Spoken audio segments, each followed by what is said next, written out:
So, welcome to Mindful Live 102. It is the 1st of July 2022. We already past halfway through the year. Welcome to the Mindful Live. I am your host, Nathan Springer. Thank you for joining me. Today, the main topics we're talking about the release of the SEA results and the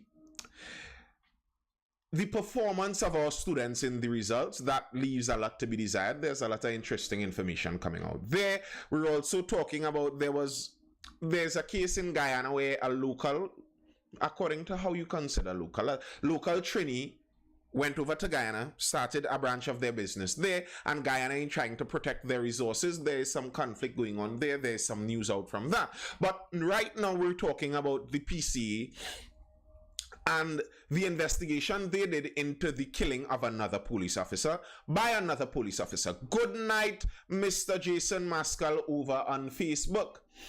With school topped #1, I do not think they are releasing those results anymore, Mr. Shahid. Good night, World Boss Manager. I don't think they're releasing those results anymore.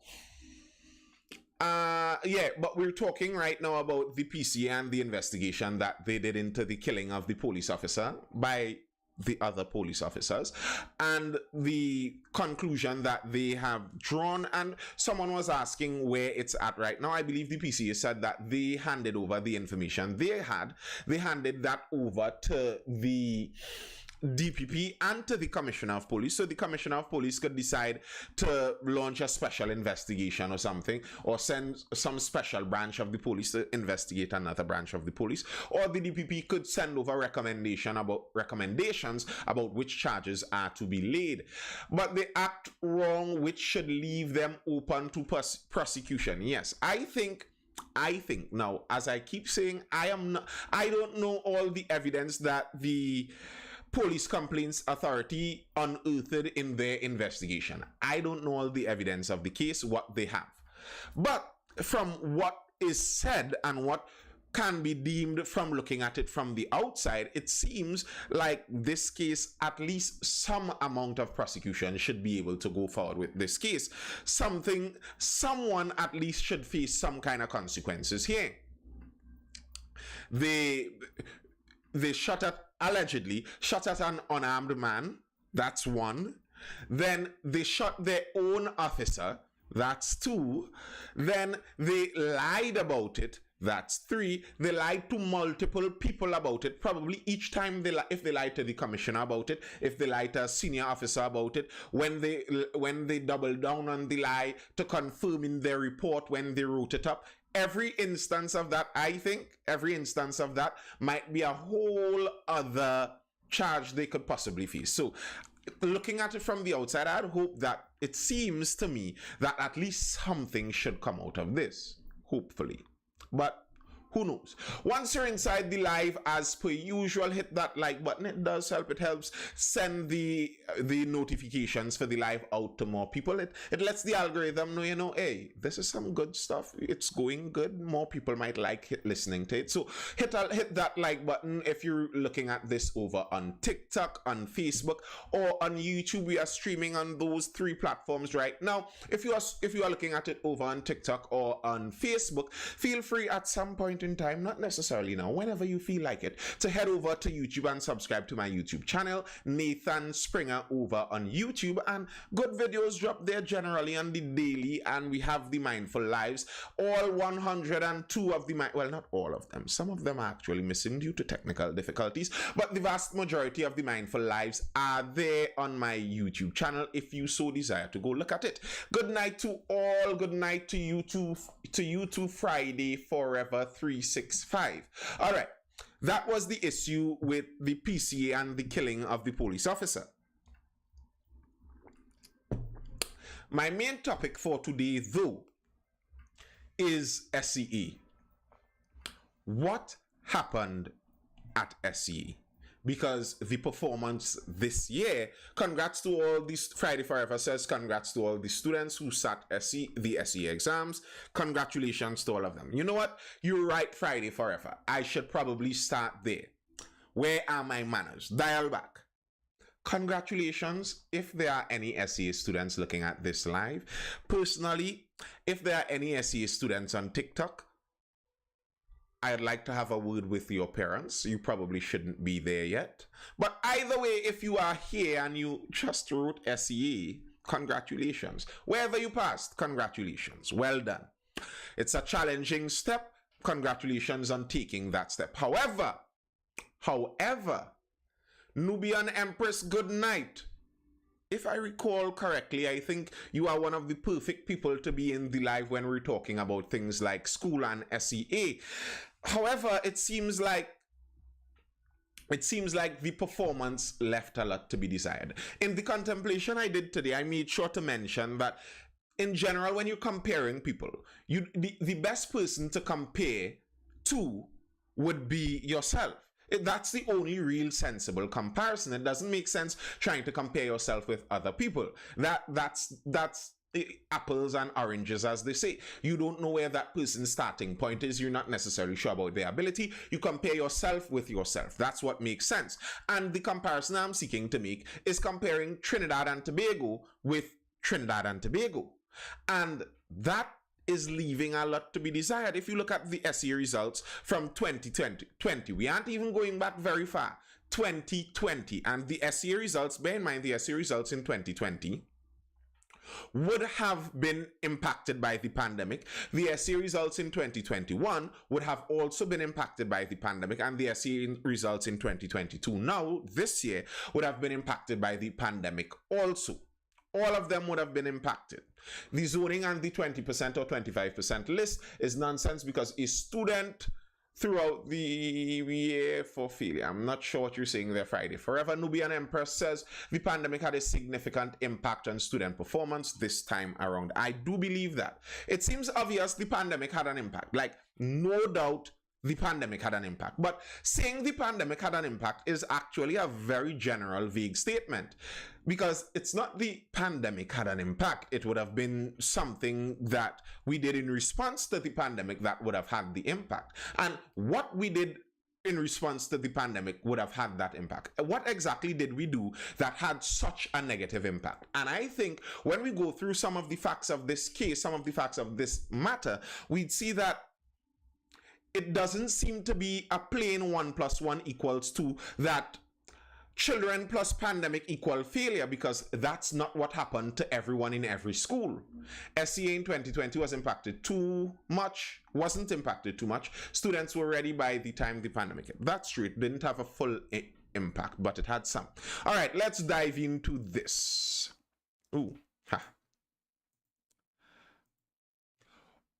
Only 37% of SEA pupils scored more than 50%.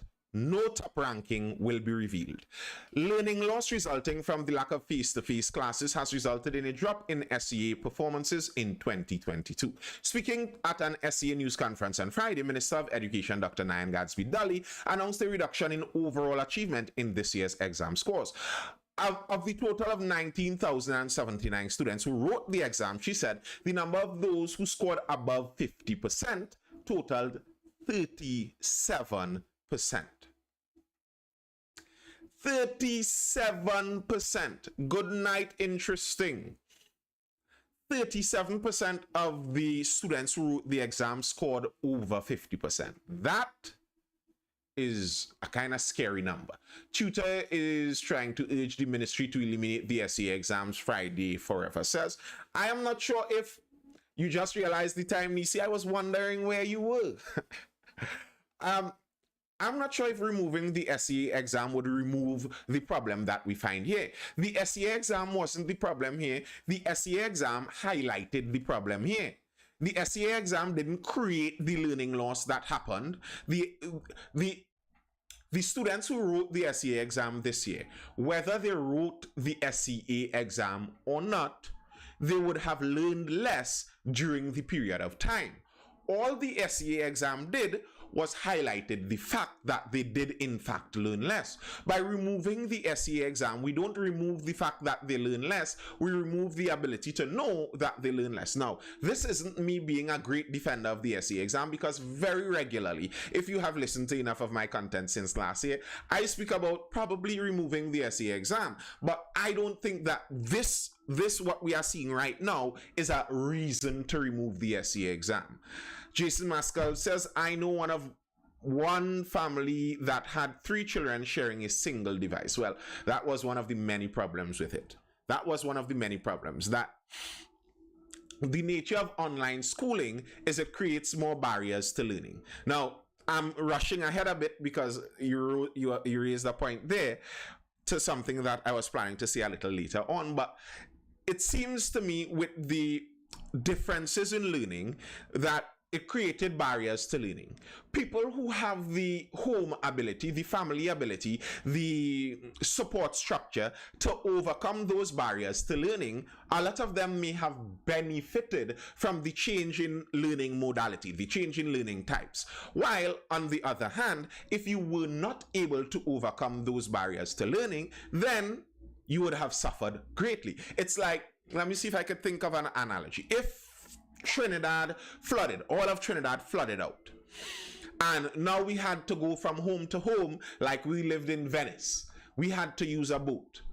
Maybe if I am wealthy enough and I can buy a speedboat, and now we have wide open river channels to travel, maybe I would be able, I live in central Trinidad, so maybe I would be able to jump in a speedboat, rush down to the Waterloo Bay, zoom across the Gulf of Paria, and reach down to Port of Spain in 10 minutes time. So if all of Trinidad flooded and we are now the new Venice, if you're wealthy enough, you might actually benefit from that. You would be able to reach the Port of Spain in a shorter period of time. You are benefiting from all of Trinidad flooding. However, if you were living in Trinidad while all of Trinidad flooded and you did not have the resources to be able to buy that speedboat, all of a sudden now all you have is disease and flood washing away everything you have. The vehicle you used to have, you have no longer, and now you're looking to hop a ride on somebody's dinghy or somebody's pirogue to go somewhere, so you lose out in that. So when challenges are created, the challenges may create additional opportunities for some people who may be able to overcome those new challenges. But the people who, through whatever circumstances, are not able to overcome those barriers and challenges, it takes away from them. So oftentimes with things like this, what you could see happening is sometimes at the very top, some of those in the more privileged positions actually do better, and some of those in the less do worse. We're going to evaluate some more of this, go through some of the numbers, because 37% passing is horrible and scary. And in saying this, I don't believe that the children changed. That's why I'm saying it makes sense to compare yourself with yourself. We're comparing Trinidadian students with Trinidadian students. That's what we're doing. So I don't think over the course of 5 years, the average IQ of the average Trinidadian 12-year-old decreased greatly. I don't think so. It's the same Trinidadian children. It's not that they're losing intelligence. So it has to be something other than the children affecting this. How you could possibly struggle to learn when you have Google at your right hand, Shahid768 says. Shahid, how old are you, sir? I find that question you ask like if you forgot what it was like to be a child.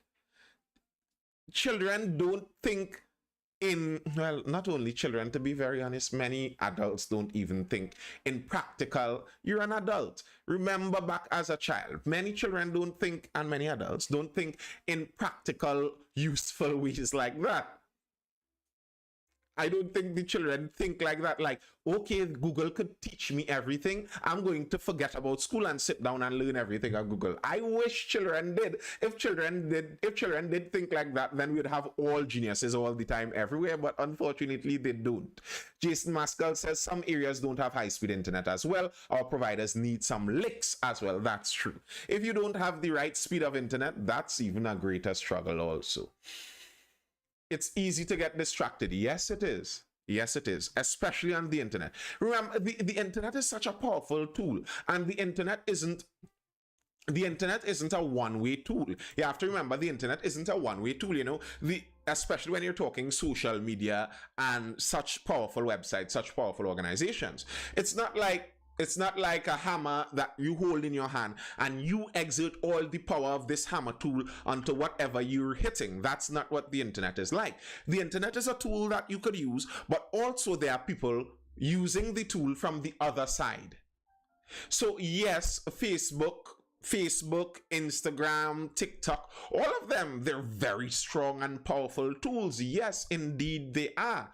But there are other people on the other side of these tools helping to control and guide it in whichever manner they decide. So you're there, especially as a younger person, and you're trying to use this for one purpose, and they're sending things to get you to use it for another purpose. So it's understandable that young people cannot just be thrown on the internet and come out geniuses learning everything, although all of the accumulated knowledge of humanity, it could be found on the internet. It is what it is. Zoom bombing was an issue. I don't doubt that. I remember having to go to the library to find stuff out. I remember that too. Doing online school is also easy gateway to mischief. True. Good point, Nisi. Because if you have indisciplined children already, and then you send them on online school, you give them a device for them to go on the internet. The internet is 10% useful and 90% mischief. Probably 1% useful and 99% mischief. The internet is not lacking for mischief, and children have a special ability to find mischief even in locations with minimal mischief there. So imagine if they're on the internet where all of the mischief could be accumulated. Yeah, they're going to find that mischief. They're going to stumble upon that mischief all on their own.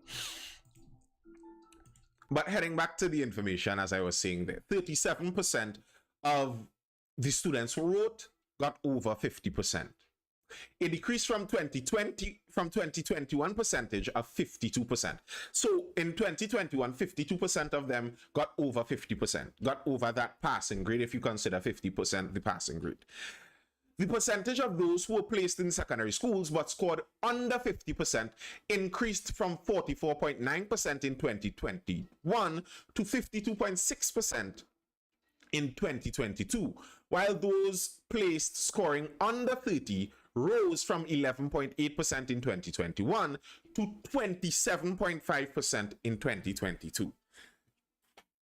The long and the short, lots of our students are failing.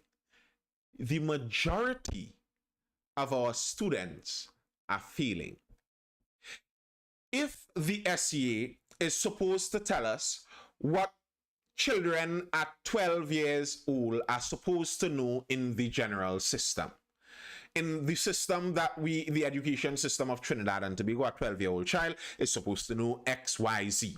And the SEA is supposed to say how proficient they are at knowing X, Y, Z. What this is telling us is the average child in that age group is below what they're supposed to understand and know about for that age group. That's kind of scary. That is kind of scary.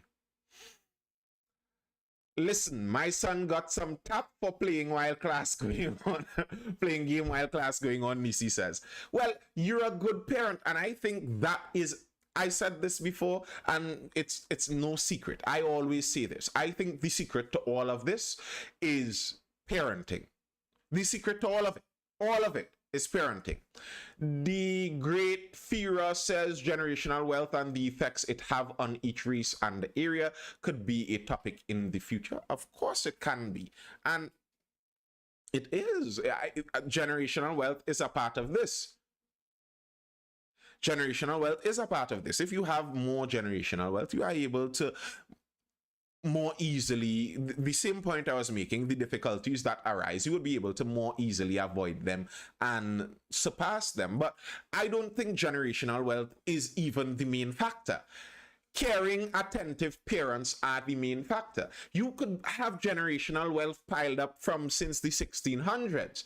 If someone has caring, attentive parents, it still functions to their benefits. No, parents can't educate 24 hours a day. Ridiculous. Parents don't need to educate 24 hours a day. That's not what I was referring to. The responsibility of parents is not necessarily to educate 24 hours a day, but to train up a child in such a way that in the other hours of the day when you aren't with the child educating them, that they would be able to pay attention and learn. The training of a child, the essential years for it is like the first 5 years. That's where you train it. Sounds like CRT. No. No, I was responding to the... Oh, okay. Now I understand. All parents need to educate. Oh, okay. Now I understand. My apologies, Chris.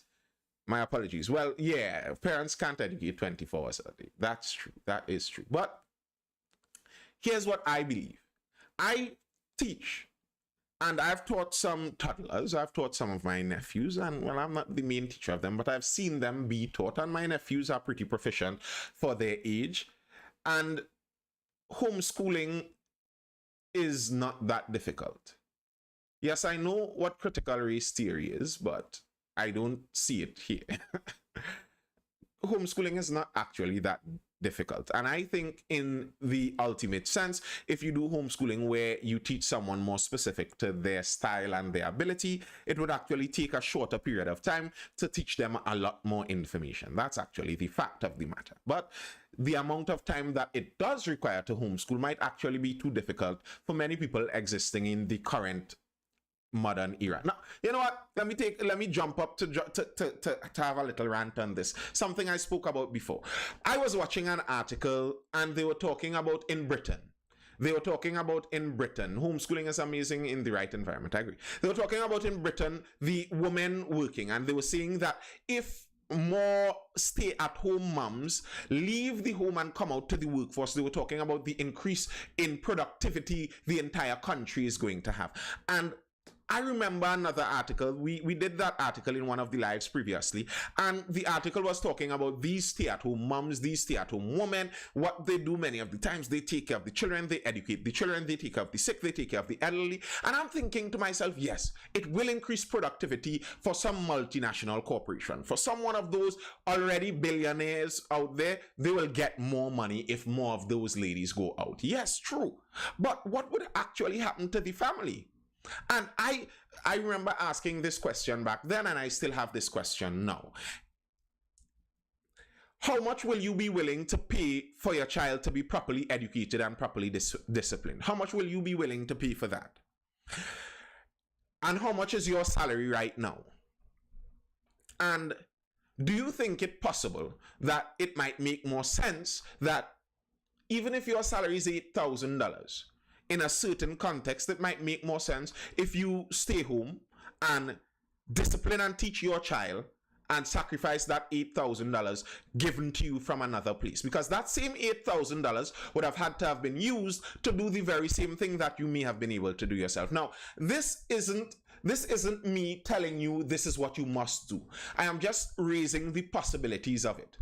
And I'm trying to push back on the assumptions that are made in modern time. The assumption that is made is that when it comes to making a decision for family, the best decision is for everyone to go out into the work environment and seek as higher pay as possible, and then pay someone else to do all the things that typically homes would have done for themselves and families would have done for themselves. And I'm wondering to myself, is that sensibly practical?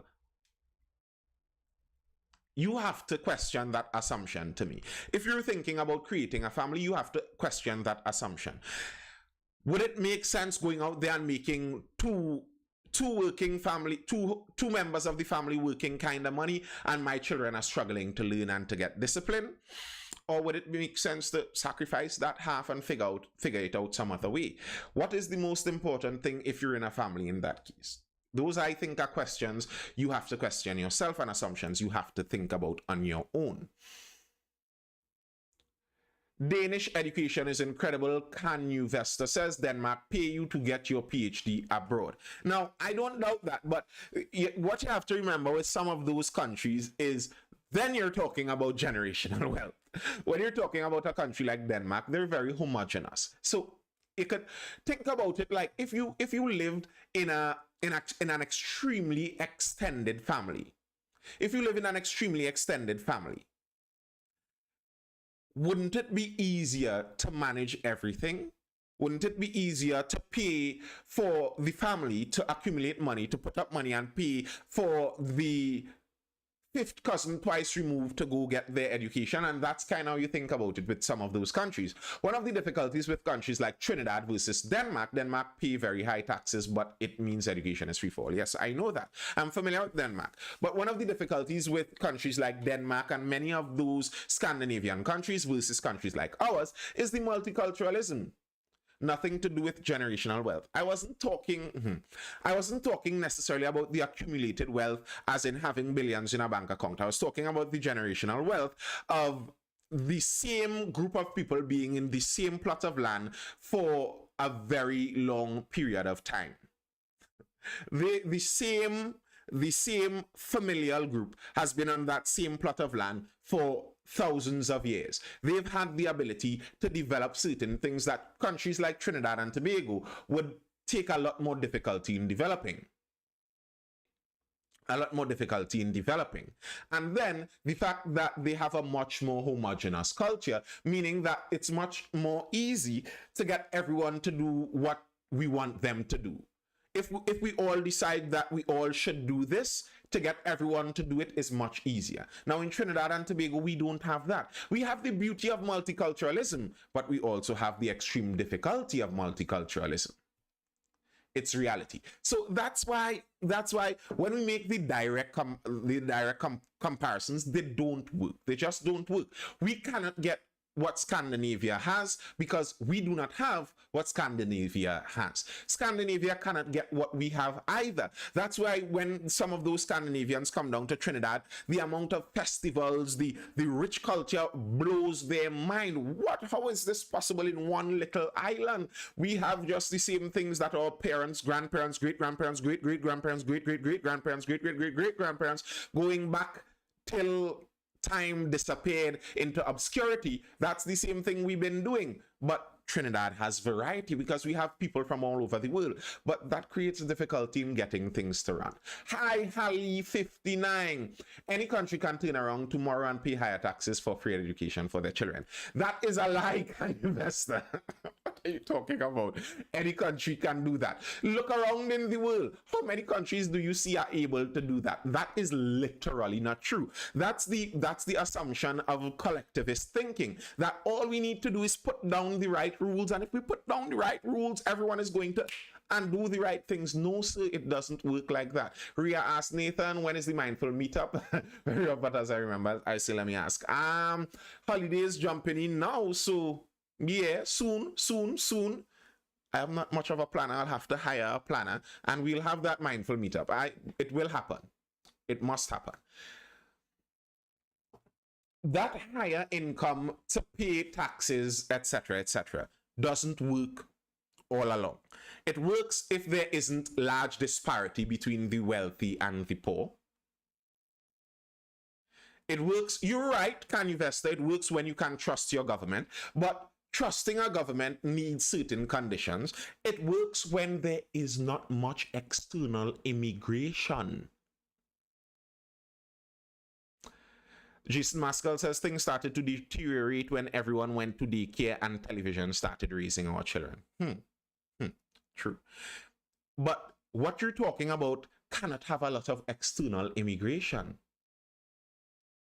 There needs to be certain characteristics to hold up that. Now, if you look at Sweden attempted to do it and they lost out in the late 80s, early 90s. Sweden ran into a bust because they were attempting to do too much on the social side. So they pulled back and pushed a little more free market business and consolidated some things, and then they reversed it. Now, I could understand that, but there's difficulty in building up societies that are able to function like that. Now, I am sure a society like Japan, If Japan wanted to, they could do something like that. They are society similar to that. They could do something like that in Japan. If you take your family and your extended family and you buy a private island and you carry your family there, you would be able to do things like that much more easily, but it's not that easy right here. Canvesta says, however, do you know $3 TT dollars a year go through the islands undeclared a year? $3 trillion a year. That's now, Canvesta, if you're going to decide about questioning the corruption in our leadership and government, you don't have an enemy in me, you have an ally, because yes, I think a lot of what goes on has to do with the government corruption and the poor decisions that the government does make. But I'm saying that all of that, even the bad governance, etc., is also symptomatic of the kind of country we have. The difficulty with running a country like this, the difficulty with a country having been run for hundreds of years as a colony, as an export colony. They strip the resources from the colony and send them outward. That was the nature of what this country was created for, the setup of this country. And then we change that around and say, hey, you all govern yourselves and don't fight and do democracy. To assume that within 60 years it would automatically become Denmark is quite an assumption. That's basically all I'm saying on that. But we strayed quite a bit from the education topic. We're returning to education a bit here. What these statistics show is a clear reduction in achievement linked to the learning loss predicted globally and locally due to the lack of face-to-face schooling, is what the minister said. Over 9,000 students, she said, who were placed into schools despite scoring under 50 and 30%, or those who required additional resources, will be asked to access a vacation revision program funded by the government at over 26 secondary schools throughout the country. So the government is going to spend $10 million over the vacation period starting July 18th going through to August 12th. I believe they're asking for something like 600 teachers are supposed to be out there, and they're going to attempt to do some remedial classes. How successful you all think that would be? May I ask, what would you do to make your country better? Part of what I would do to make my country better is what I'm doing right now. I think many people in Trinidad and Tobago are not are ignorant about the ideologies and theories of politics. And I think many of them don't think about it, because as I said of our history, the colonial history, we came here to work, to do a job, and many of us still treat it like this. Like, this isn't our home. We came here to do a job, or well, the slaves were brought here to slave, but this isn't a home. This is just a workplace, a working country. We aren't supposed to take care of this. That is them work. That's the Trinidadese mentality. That is them work. And the problem with that is them work mentality is when we leave the them work up to them, then them could take all of our money and do with it as they please. So hopefully, by us talking more like this, getting more civic minded, we would have a cultural change, because I think that's where the answer is. The answer to helping the country, changing the country for the better, is a cultural change. More people would actually think about politics differently than how we think about it in Trinidad, PNM, UNC, Indian, African, however else you think about it, and think about it a little more critically and expand our mindset on it in a bit. Interesting says it can't work, Nathan, and here's why. The fear of missing out would plague the minds of those kids in those summer classes.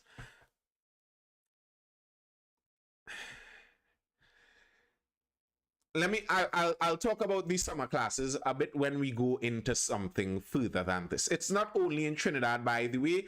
Over in Tobago, they saw the same thing. Significant decline in Tobago's SEA performances. They saw that drop. The percentages drop considerably too. All of their percentages. There has been a change though. The ministry has decided that the top SEA listing is not to be published. Minister of Education, Dr. Nyan Gadsby-Dolly, has announced for the 2022 SEA examination, the top placed students will not be publicized. In a press conference on Friday, Gadsby-Dolly said the practice started in an effort to inspire other students to achieve the same success, but over time has had negative results. In particular, this public practice has resulted in students who have performed admirably, even to secure a second place in their first choice in their first choice secondary school to have their performances overshadowed by an unhealthy competitiveness, often driven by parents over relative examination scores, which are preliminary. She said the ministry was extremely concerned that this practice now has the potential to have our young scholars now put under undue pressure to secure a high ranking in the SE examination and diminish their self-worth. They're not going to publish those. I was vehemently opposed to the lockdowns. The SEA scores are reflective of the deterioration, Kirwan says, of the teaching the students receive. I agree with that. And if enough people were looking at my content all through, I was kind of opposed to the lockdowns for quite some time too. At least in the form that we had them, they did not seem logical. There's responsibility in all persons involved, the ministry, the teachers, parents, and students. They may have to integrate some fun into it because, right, now, the ministry is going to stop publishing the top ranked students, and they're talking about some of the negatives of it. And one of the annoying parts about it, let me just deal with the crux of this matter first, that annoys me whenever I hear the education minister speak about it, because I find it nearly infuriating how this has been dealt with. The situation in specific she's talking about was the situation where a boy placed second place originally. He passed for his first choice, but he placed second place in the overall ranking of SEA writers. He placed second, and then after the final results were tabulated, because those were those were preliminary results, you could query your results and get it rechecked. When the results were checked over finally, it was realized that actually he came first, and then there was some conflict created because some people wanted to insist that he got the first place regardless of who first got it. Now, to me, the ministry keeps saying that that's a signal of the negative attitude that this ranking has created. Curious question, how many governments in Trinidad have been crooked? Can you trust them? I only ask as I come from a third world country. Good question, Kanye Vesta. How many governments have been crooked? It's according to what you mean by crooked. I'll say pretty much all of them have been crooked to varying extents. Their style of crookedness varies according to where they are. But yes, the ministry is saying this is proof that the competition has become negative. This boy passed for his first choice, and yet still much ado was made about placing him in his proper ranking. I dislike how they deal with that. I really dislike it. They're making it seem like somehow you're in the wrong as a parent for seeking to get your child placed in his correct position if you recognize that his grades were what it was. This isn't unhealthy competition. This is what competition is. I remember saying this the first time I spoke about it. Trinidad and Tobago performed in the Olympics before. I believe we placed 4th place or something like that originally in some one of the relays or something like that. Then over time, each one above us got found out as time passed. Each one above us got found out for some kind of drug abuse something. Did you know in Eastern culture, a teacher has the same respect as a doctor? It's according to what kind of teacher. You see, public school teaching changes the style of teaching. I think teachers who were the masters of old were a different kind of teachers to the public school employees that are teachers now. And this isn't an insult to teachers, because I do teach, I'm a teacher myself, but it has changed the vocation a bit. But yes, I understand what you're saying there. They shift the blame, as interesting says there, of their ineptitude, of their inability to run the thing correctly, and shift it to the parent over being over competitive. I don't like that, I dislike that, and I disagree with that. I don't think that was proof of bad competition. I think that's a bad example to use if you're trying to point out that parents are pushing their children into negative competition because of the ranking systems. I don't think that was a prime example of that, because I could tell you, if I had a child that wrote an exam, was placed second in the exam, that's fine. Regardless of whatever, they were placed second in the exam. Okay, that is what it is. And then after we checked over the results, we recognized, wait, but they actually came first. I would like them to be placed first also. That's not me being unduly competitive. That's me being realistic. Sir, place my child where he belongs, please. They miscounted and caused the problem. It wasn't the kids' fault. Trinidad have amazing athletes. I think it's the sunlight, Kanye West says. It's the sunlight, food, and genetics. Just a little side note as you brought that up, but isn't there truth behind it? Yes, there's truth behind it. I agree with the competition. Just a side note there. Consider this. What the colonizers did through slavery may have actually been part of the reason that this side of the world has so many strong black athletes. You had to, for you to survive as a slave, you had to survive the horrible conditions you were captured in Africa, survive the journey to the coast, survive the trip across the Middle Passage, survive long enough in the new land to reproduce, and then your children have to survive long. Listen, they went through and did some artificial selection to select some of the strongest Creoles available. But that's just by the way. But yes, the competitiveness has increased, and some of the competitiveness is bad, I agree. But I don't think all of the competitiveness is bad, because some of the competitiveness is just life. Life does have a bit of competition in it. Some of the stakeholders agreed with the removal of the performers list. They agree with that. The performers list shouldn't be there. They think it increased the competition. Now, interestingly, as they spoke to these people, stakeholders basically welcomed the decisions by the education minister to scrap the annual list of SEA top pupils and to order the 9,000 low-scoring pupils to attend remedial classes in the vacation. However, Sanatan Dharma Mahasabha head Vijay Maharaj reserved comment. Interestingly, Maharaj told Newsday he needed to examine Gadsby Dolly's remarks before he could comment, having been busy all day collating the results from Mahasabha schools. He said he was due to meet her on Tuesday at a meeting arranged from before the release of results. Maharaj said, "I will see the Mahasabha schools did better than last year. Our schools did very, very well this year." He said in recent years, his schools had made a tremendous improvement.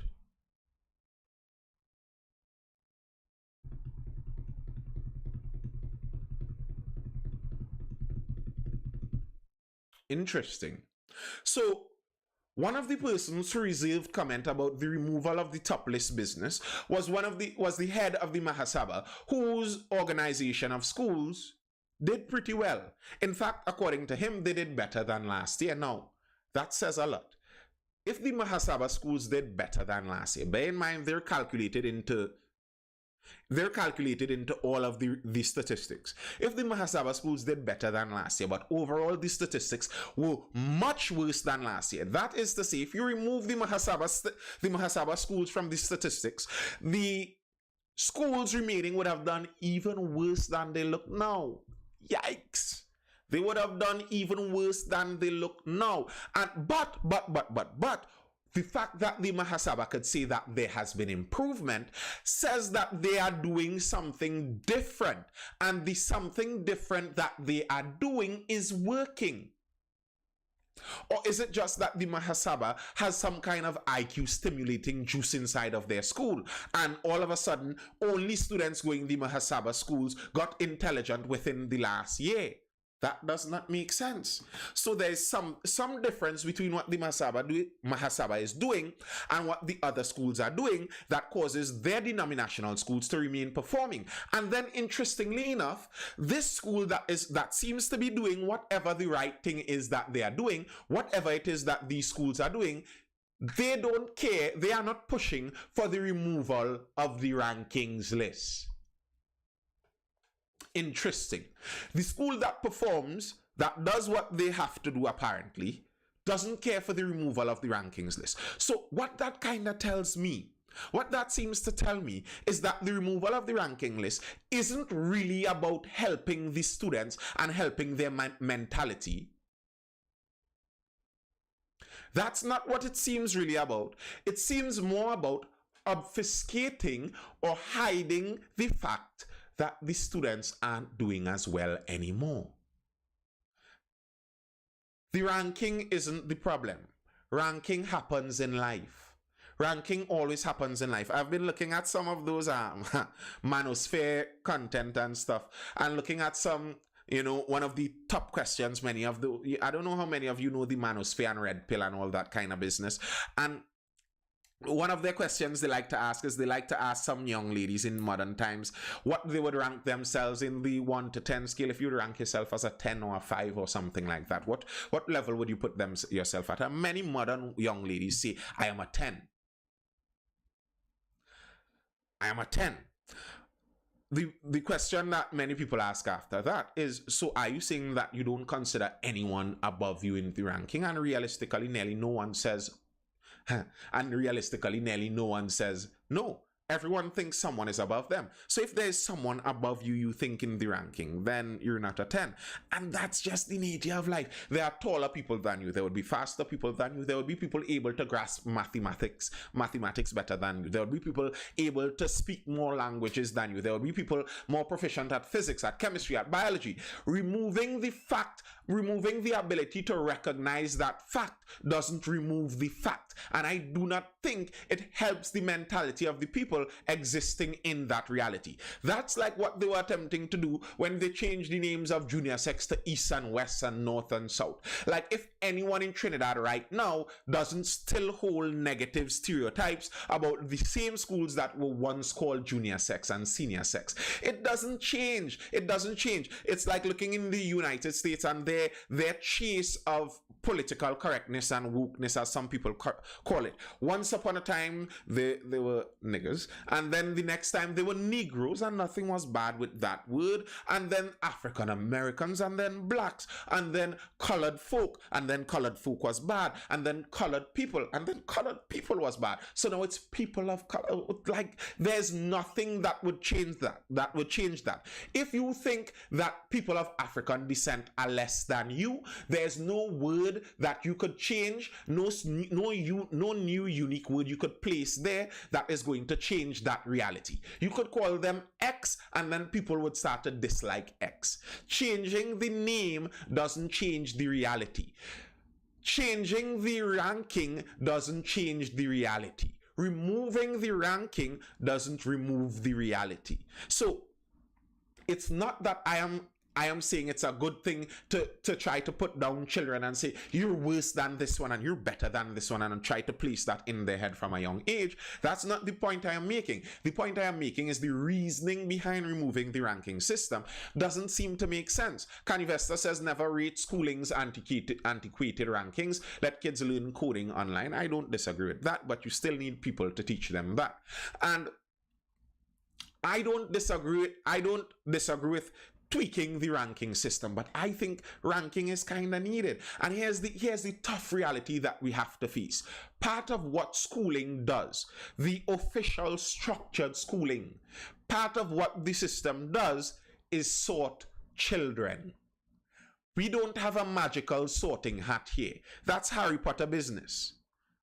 And Harry Potter they could have placed that in there, and that answered a lot of questions. So you didn't have to go down to the gruesome reality of saying, hey, we look at this little Snape kid and we find he look a little evil, so we throw him in that house. So they could say the hat did it, not us. But in schooling, that's kind of part of what schooling is. Yes, Kanye Vesta. Among other things. I don't teach in any public schools right now. Good night, Tony, the ambassador. Part of what school does is sort children. That's what they do. Now, what I think is we need to try to remove the stigma of sorting children. If a child isn't as proficient in woodworking, you don't send him to do advanced woodworking, but you are not going to mock him for not being proficient at that. And I think what many authorities, what many decision makers over the years have attempted to do is not remove the stigma out of sorting, but try to sort everyone into what was once the top category. So, if we previously had a school that sorted children into doctor, lawyer, accountant, construction worker, garbage collector, plumber, what they decided was, and in this school, the plumber made the most money in this school. So Many people wanted to be a plumber, but the school sorted people into these 6 different categories. The administration over the years, what they did, instead of removing the stigma from all 6 categories, they said, you know what we're going to do? We're going to remove these other 5 categories and make all schools into plumbing schools. And every child needs to grow up to be a perfect plumber. So now there are children failing at the plumbing and they're feeling like they're failing at life, while maybe they should have been sorted into another area. Kanye Vesta says, I was an ADHD child. I couldn't fit the mold of the normal education.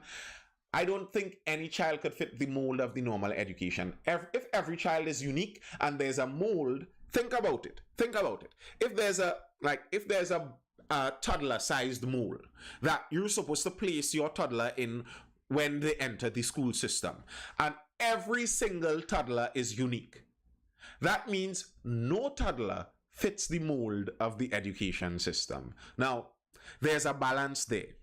The reality is, part of what education, discipline, teaching, maturing is in society is developing young people into people that fit into society. Now, some young people try to talk about, I don't need to fit in, I'm created to stand out. And you're right, yes, some uniqueness is needed, but to some extent you're needed to fit into society. If your society is clothed, you don't walk around the society naked. If your society speaks English, you don't walk around speaking your own unique language that you make up. If you do some of those things, they may place you in an institute. So you need to fit to some extent to society's mold, but on the other hand, you would like to stay to some extent unique. And where does that balance come in? That's where the school system finds the difficulty.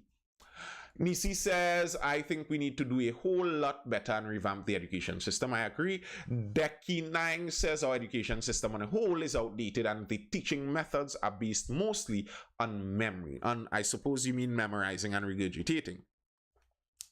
The thing is, I find many public school systems are very similar.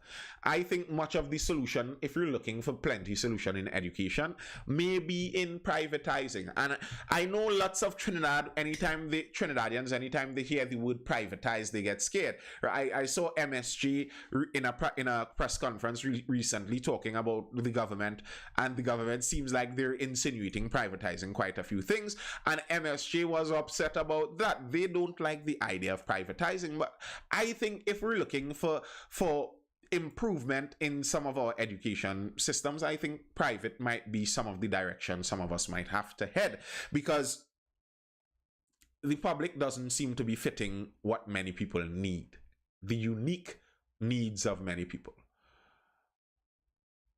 Tony the Ambassador says children should be exposed to more subject areas early and not just traditional subjects. Agreed. If you witness what feeder schools do, it's completely different.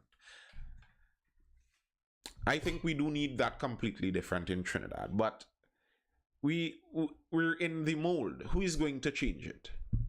Our present education minister, she doesn't seem like one on the edge of willingness to change or willingness to take those risks. So who is going to do that change?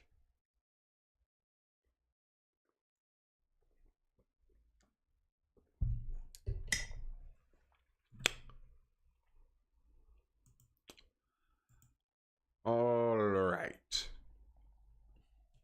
Yeah, folks, Soval has a different approach. I wouldn't doubt that. But similarly, there's stigma with Soval. She certainly knows how to change her hairstyle. Listen, Blue Zabuka, I am not her worst critic, but I have some friends who are teachers who, for their own reasons, have their disagreements with Miss Nyan. And sometimes when I'm hearing the disagreements go, I'm like, whew. And the hairstyle and the hair wraps, they are often part of the critique. The parent need to have that vision for their children to make the change. I always had an issue with making children do subjects for 3 years that they're not interested in. I kind of agree with that too, Nisi. Kanye Vesta says, yeah, I think education is less if you aren't rich or gifted. K-Jig says discourse on her hair is rooted in so much ism. I don't agree, K-Jig. I don't agree. Like, that annoys me no end. Please, please, Trinidad and Tobago, please let us not end up like the United States, where every discussion has to go into some kind of ismo, schismo, ismanlism. No, sometimes someone could disagree with you on the merits, or they find you change your hairstyle too much, not because you're a black woman and they don't like your black woman hairstyle, they just find you change your hairstyle too much. And then when pointing out the fact that they find you're lacking in some other area, and pointing to the fact that you change your hairstyle regularly, it seems like a discrepancy, so they point at it. I don't think all of that is some ism and schism. I disagree. And I find a lot of the ism blaming sometimes used as an escape technique to escape criticism. And ism. Many of the ism accusations are used to escape criticism and escape accountability. Hold yourself. Just saying, keep that same energy when it comes to policy. However, I would love to be in Trinidad and experience a childhood on a beach. Canivesta says, well, come true, sir. Nisi, we need to have more other than academics for children.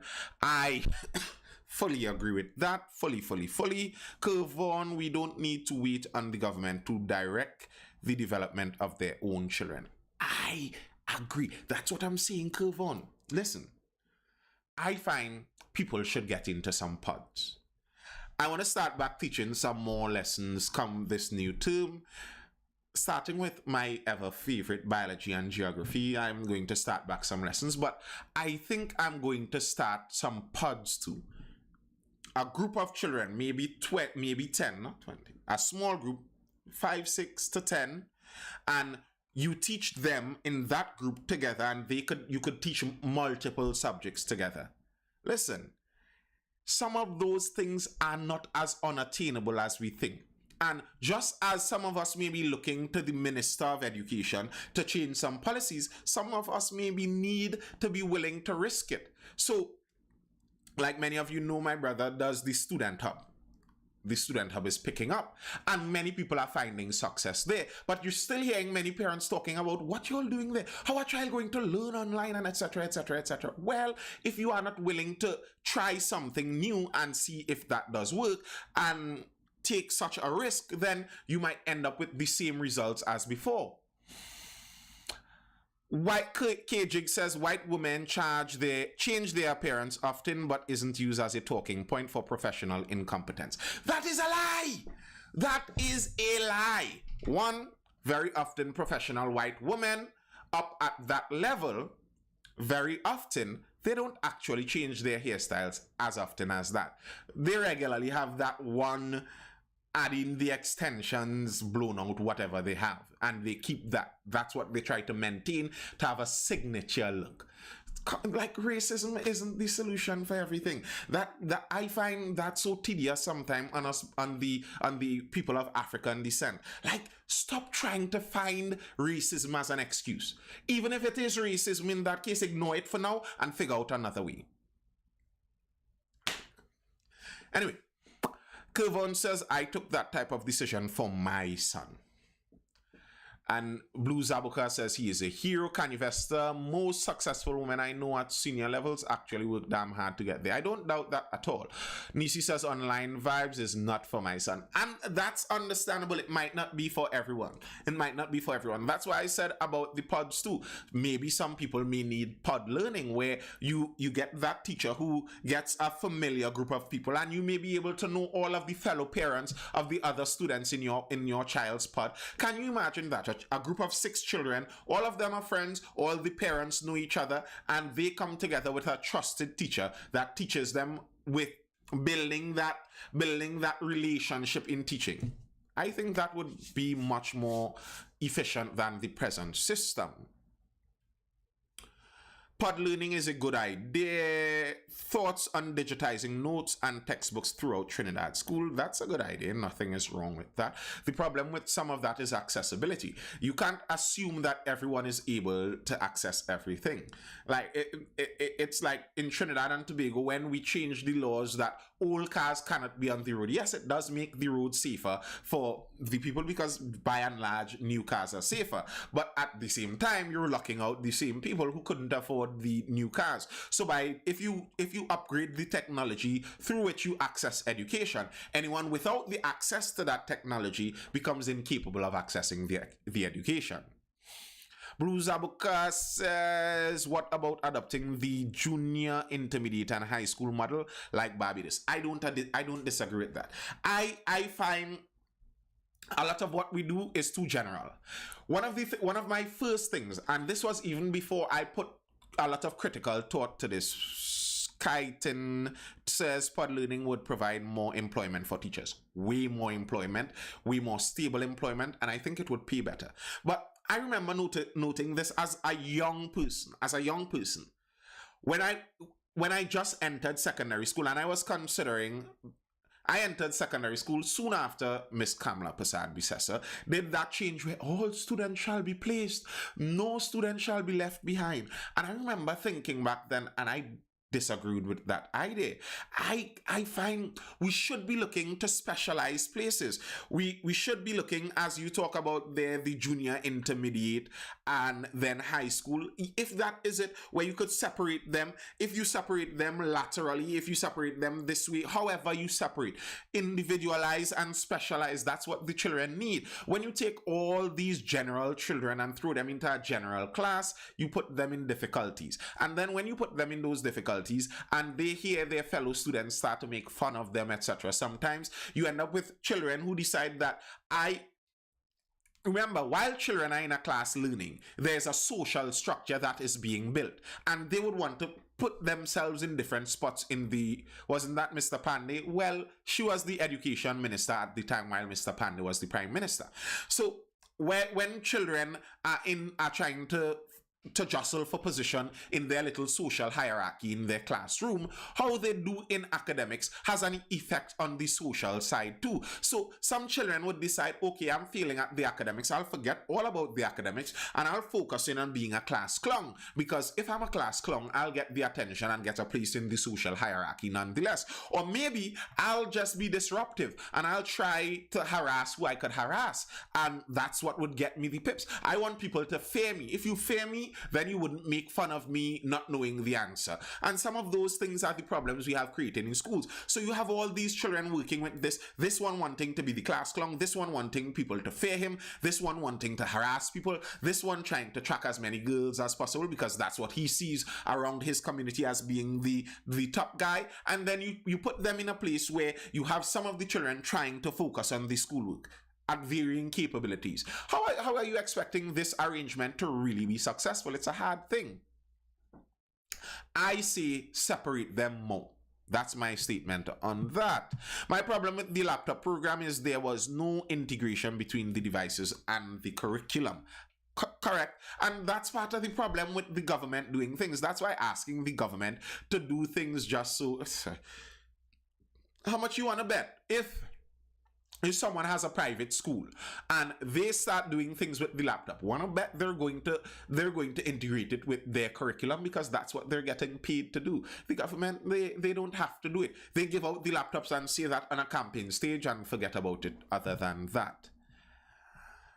Kervon says, in the end, we have citizens from that generation who don't know how to send an email. Canivesta says, my school gave gifted kids the ability to run a legitimate business, including taxes and profits. What country are you from, Canivesta, if you don't mind me asking? I'm glad you're tuned in, just by the way. So my solution, I think, is a bit more privatizing. If any one of you know anyone interested in jumping into some biology, well, I'm starting my biology, geography, and those sciences. Hit me up in my inbox.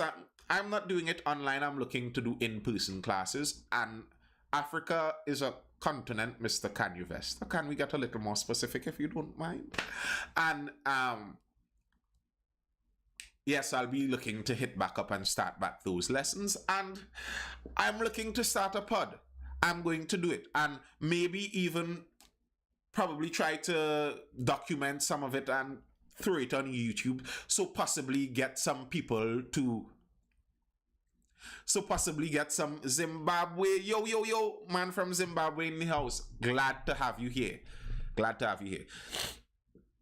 Yeah, and start a pod and maybe record some of that, document some of it. So maybe some other people who would be interested in doing likewise would be able to look at it and follow suit. So that's upcoming for the next term.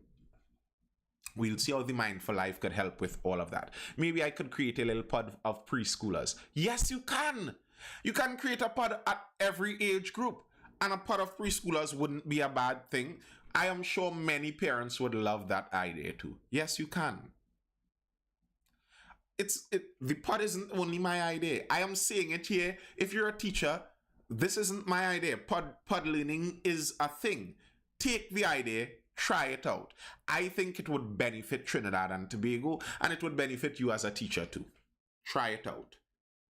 As teachers, any teachers in the chat, try that. All right, folks, we didn't get into that Guyana business and we leave that out for now. If you're interested in what went on in Guyana, I dropped a video over on my YouTube about that today. You could head over there and take it in if you're so interested. And make sure to subscribe to Nathan Springer over on YouTube if you are interested in such a thing. Other than that, biology was an awesome subject for me. I bought a second-hand microscope and love seeing plants. I love biology. Biology was my thing. My degree and certification, just collecting dust. Biology is my baby. I like biology. I like environmental science. I like geography. That's my general wheelhouse. That's what I enjoy. I could do chemistry. I like physics though. I don't much like chemistry, but I'm generally good at it. I just don't much fancy it. Anyway, that's all I have for now, folks. Any questions or comments before we say goodbye for the week? Dude, you're a legend, man. Great channel. Have a lovely evening, brother. Thank you, Mr. Canivester. Hold it down over in Zimbabwe there. Okay. Ria, do you want to have that conversation now? I will have it now if you want to, you know. It's okay if you want to. I'm willing. I will sit back and sacrifice for that conversation if you're interested. Have a great weekend, everyone. All I remember from chemistry is covalent and ionic bonding. Well, if you remember covalent and ionic, you're trying to say that you don't remember adding in the metallic right there. Yes, the mandatory vasectomies along with abortion, etc., etc., etc.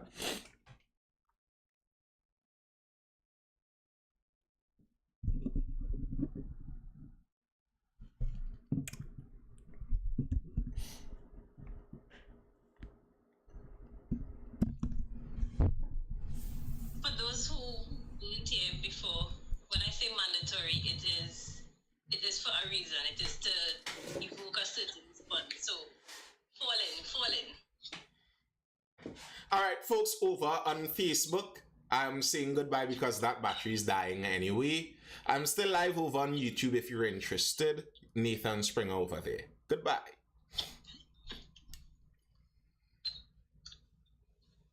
Yes, Ria. Mandatory vasectomies. But let's just But let's talk about the topic. What is the correct topic? All right. So let me give some backstory to all of this. Some of this came up because of the Roe v. Wade overturning in the United States.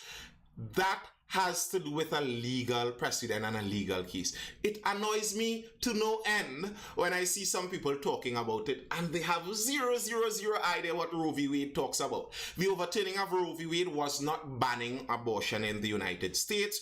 Roe v. Wade was a court case that was decided in the 70s, I believe, where they decided that no state bear in mind the United States has a different legal and government system to us. Each individual state is supposed to function in a sense like a kinda independent country. They're the United States of America.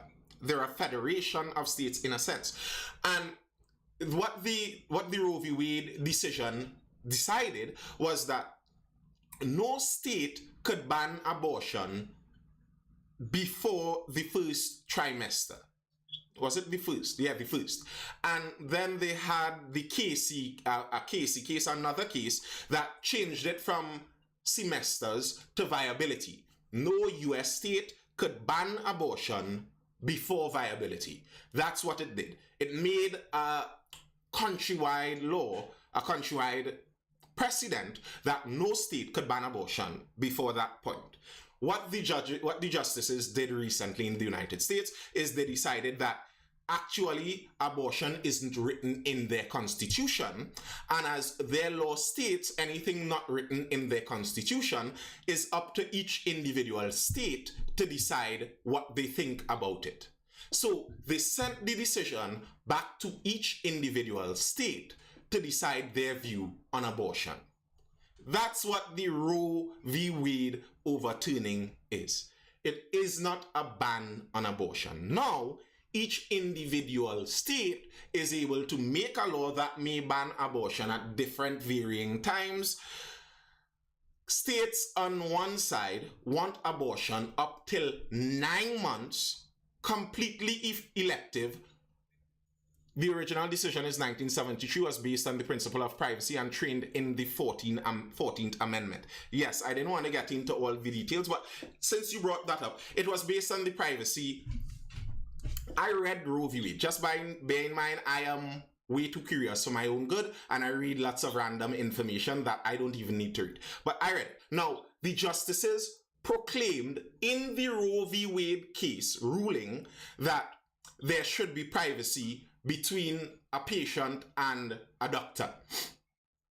Now, they also admitted that at some point in time, there needs to be the privacy of the child in the womb as a patient and the doctor.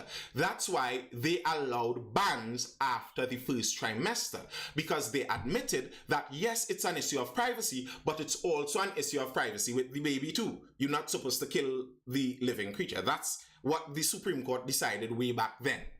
Now, what they are saying now is that, in fact, this is not a case of privacy, because it doesn't have to do with privacy.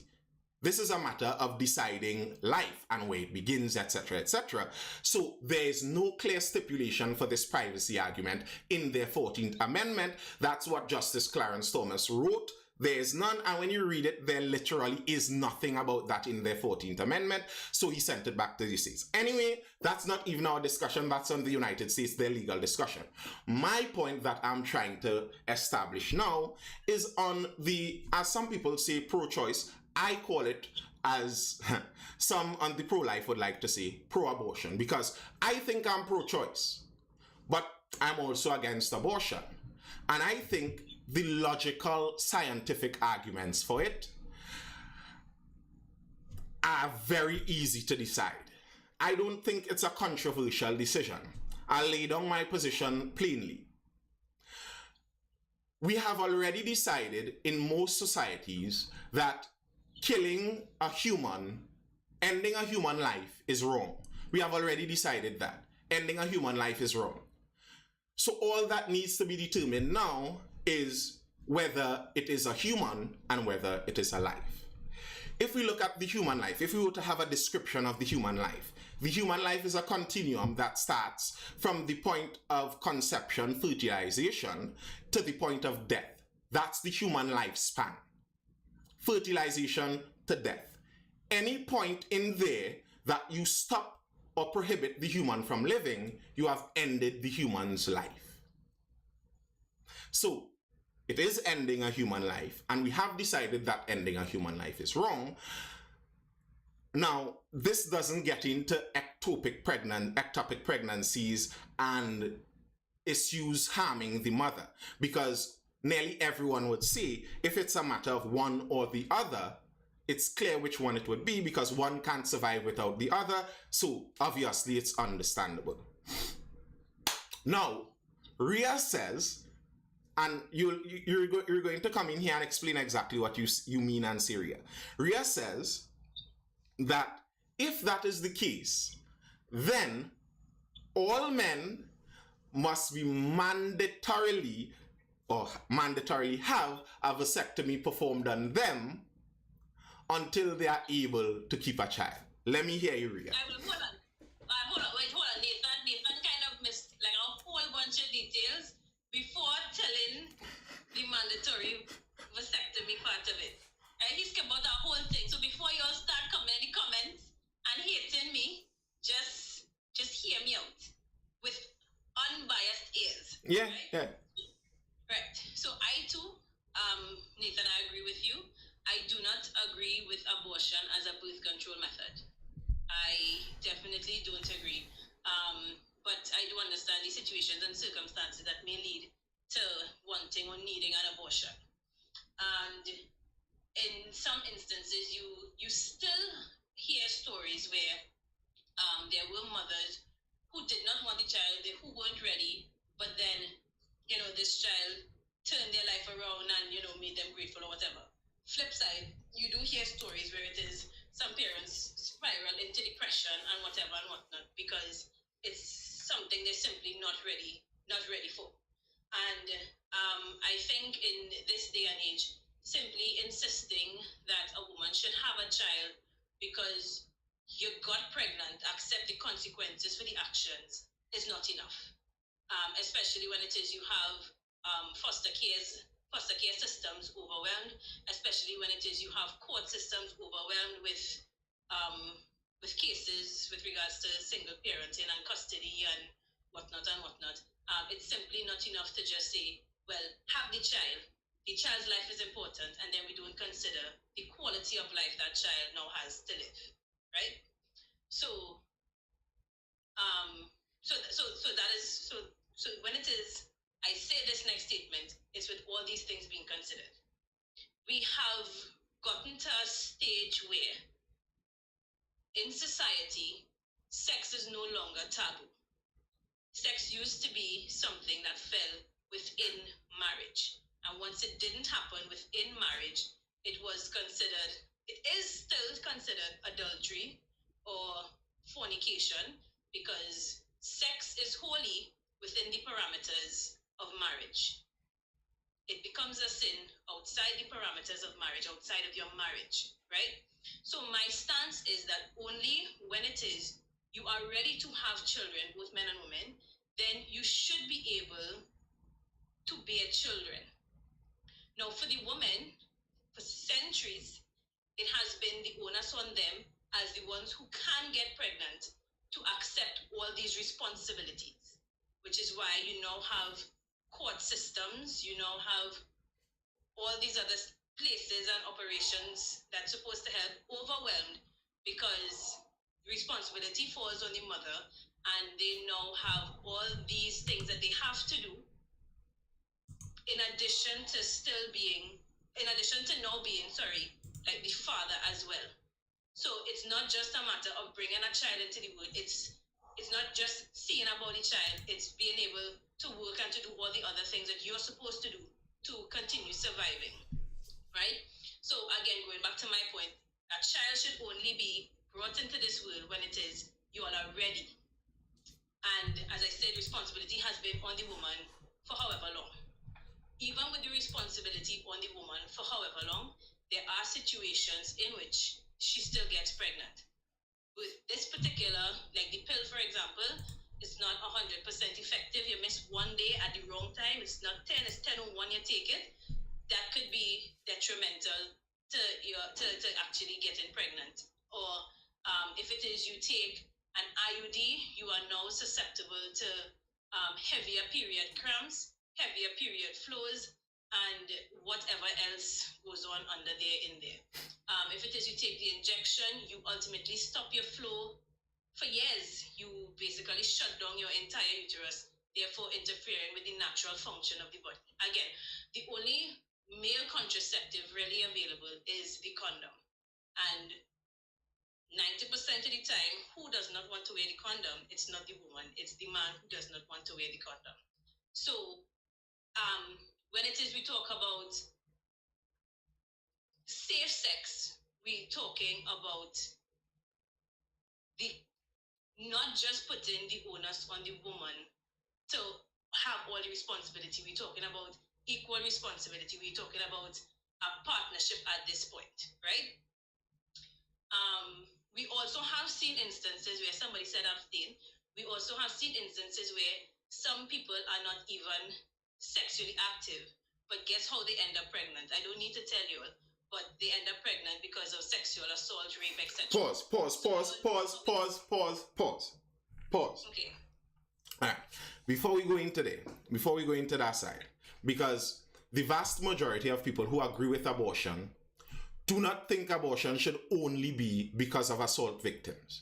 So I don't like to even discuss it because I think it's an unnecessary discussion because that's not what you believe. Either way, the amount of abortions from assault is minuscule. 93% of abortions are no reason abortions. No reason. Plainly, just as you say, birth control. Now, I understand everything you say there. And that's why I say I am pro-choice. I believe it is... Vibenki, please go on the Gutenberg Institute website. Is it Gutenberg? They are the institute that tallies the statistics for Planned Parenthood. They have those statistics. It's available. I am not wrong. It's completely written online. The place that has it most plainly is Florida because they take a record of every abortion. Not every state records all, but they do, and they record every reason. It's there for you to view. If you don't like it, you don't like it, but please don't disagree with it unless you know it to not be a fact. You do not know that because, as I said, it's already written on the Planned Parenthood website. Anyway, the majority of them are no reason abortions. People just have them because general birth control. They don't think this is the right time to have a child. I agree with everything you said there. That's why I am pro-choice. I believe it is the woman's choice when to have a baby. Even if she is married, I do not think it is her husband's right to tell her, woman, we're going to have a child. I am married. I always tell my wife how many children we have is up to her. It's up to her because I don't make children. So I'm pro-choice. It's the woman's choice how many children, when she wants to have a child, etc., etc. It's her choice. I just believe that the choice is made way earlier than people are saying. It's like... people know in advance if they want children or not. Exactly. And if you do an act that increases the likelihood of something happening, when the something happens, it isn't forced upon you. It isn't a surprise. It isn't an oddity. It isn't a bad thing. It is the result of your action. And if the result of your action, think about it this way. If I went out, let's say I had a child out in the world and I didn't know. If someone stole my seed, impregnated someone and made a child for me, I didn't know. The child is 5 years old. I went out, found the child wherever the child was, brought the child into my house through my own action. I went out, I found the child, I brought the child home in my house at the age of 5. A 5-year-old cannot survive on their own in a home. I lock them in the home and then I leave them. I say, I fed up, it's my home, I don't want to take care of them. I take them and throw them through the window of the upstairs floor and they fall down and die. Is that my prerogative? Because it's my home. I could decide if I want someone in my home. But I cannot do that that would still be me murdering my child because I made the decision to bring my child into my home. And that's what many people are reasoning. If you make the decision to commit an action that brings a child into a position that it depends on you, how could you logically or morally say that it would be okay to kill the child? Decky 9, just now to answer Decky 9, thoughts on child support when men didn't want the child when finding out about the pregnancy. Well, here's the thing. If you're looking for a logically consistent standard, I think if abortion is legal, then a man has to be able to financially abort his child. Here, the reality is, for me, my personal view is I believe from the moment a man conceives a child, he is financially on the hook, and he should be. Even for the pregnant woman, if that is your child, that is your responsibility, just as for the woman. That's my belief. So that analogy, Nathan, is very no. I don't know how to explain it, but no, equating having a child for 5 years and then killing them to a fetus. Why is it different? What's the logical difference? What's the logical difference? Yes, what's the difference? Besides the actual human? What do you mean? So the child at 8 months old is not an actual human? What are they? In the uterus? Yes. In the womb? What creature are they in the womb if they are not human? Hold on, wait. People could abort at 8 months if it's nothing concerning. In Colorado, people could abort no questions asked up till 9 months. In Georgia, they were attempting to legalize post-birth abortions, where, according to the Georgia governor, and the video, in case Vibinki wants to disagree with that too, the video is on YouTube. You could go search the governor of Georgia, Ralph Northam, and his statements on post-birth abortion, where he says they will put the baby in a room and keep the baby comfortable, and then the doctor and the mother would have a conversation. So yes, they do allow 8-month abortions. So what's the difference between 8 months and 5 years?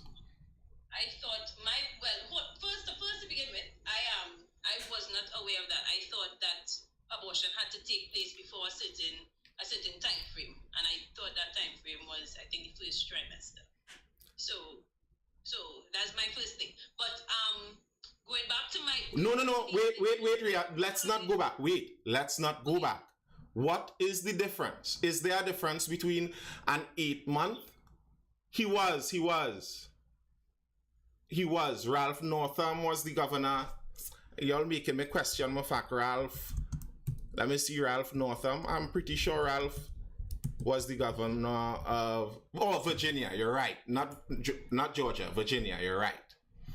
It's Virginia. So yes, what's the difference? Tyler, Joel, if you think you could answer, I would welcome anyone who thinks they could answer that to come up. It was Virginia, not Georgia. That's correct, Blue Zabuka. It was Virginia, not Georgia. I was wrong on that. You are right. Before getting a point, people must educate themselves on the topic. So, is there a logical basis for a difference between an 8-month-old baby and a 5-month-old toddler? So here's my question. Again, I disagree with abortion as a birth control method. Let me make that extremely clear. Regardless of whatever month. Let me make that extremely clear. But my question is, if it is the baby in the uterus at 8 months caused harm to the mother, and it was between the mother's life or his life, right? Wouldn't we say that at 8 months he's already gotten so far? Why not give him a chance at life, seeing that the mother has already lived? I wouldn't say that. Even if a baby in 8 months is at risk to the mother's life, and the only way to do it was to abort the baby, then fine. But here's the thing, and I noticed Vibinki has talking points, but Vibinki, you need to go read up on this stuff. There was a doctor called Gusnell. Just to answer Vibinki first. Gusnell had babies in his house, babies in his freezer, babies in his wall, aborted babies. 8 months, 9 months. There are many women who get desperate and will willingly abort in the late phases. Many of them who do, when asked about it, sometimes it goes like they got pregnant for a man, the man initially stayed, then he left them in the late stages of it, and now they do not want to have this baby, single alone. And they go to someone and there are doctors who would abort it. So here's what is ridiculous about it. To say that nobody does it, but then have it legal doesn't make sense. If nobody does it, then make it illegal. But to make it legal and then your argument is, well, nobody does it, does not make sense. And then there are facts that prove there are people who do it. Now, on the other hand, as Vibinki, I don't know if Vibinki is he's sorry, as Vibinki was saying, the other part where the only abortion after 6 months is for the mother's life, the reality is there never needs to be an abortion after 6 months for the mother's life, because anything that is threatening the mother's life, the baby can be taken out. It's legalized in order to protect the medical providers who have legitimate medical reasons to do it. That's not totally true, because abortion has a different meaning than taking the necessary steps for the mother's life. There are laws that stipulate the necessary steps to save the mother's life would be kept. And there are laws like that in Oklahoma. Oklahoma did not ban abortion for that same thing. However, there are states that say no reason necessary up until 9 months. How is it possible for you to reason with me that they only do this to protect doctors when it is threatening to the mother, when they say it's no reason necessary up until 9 months? How is that reasonable? So this is why I would tie it back into the point that I've always been making. That and you said, if it is I'm not misinterpreting what you said. Usually the cases where in the late stages of pregnancy they want to abort is because the support has left. There is no longer right. So then it goes back to the unit, the support. If it is at 8 months pregnant, a man can walk out and say, I no longer want this.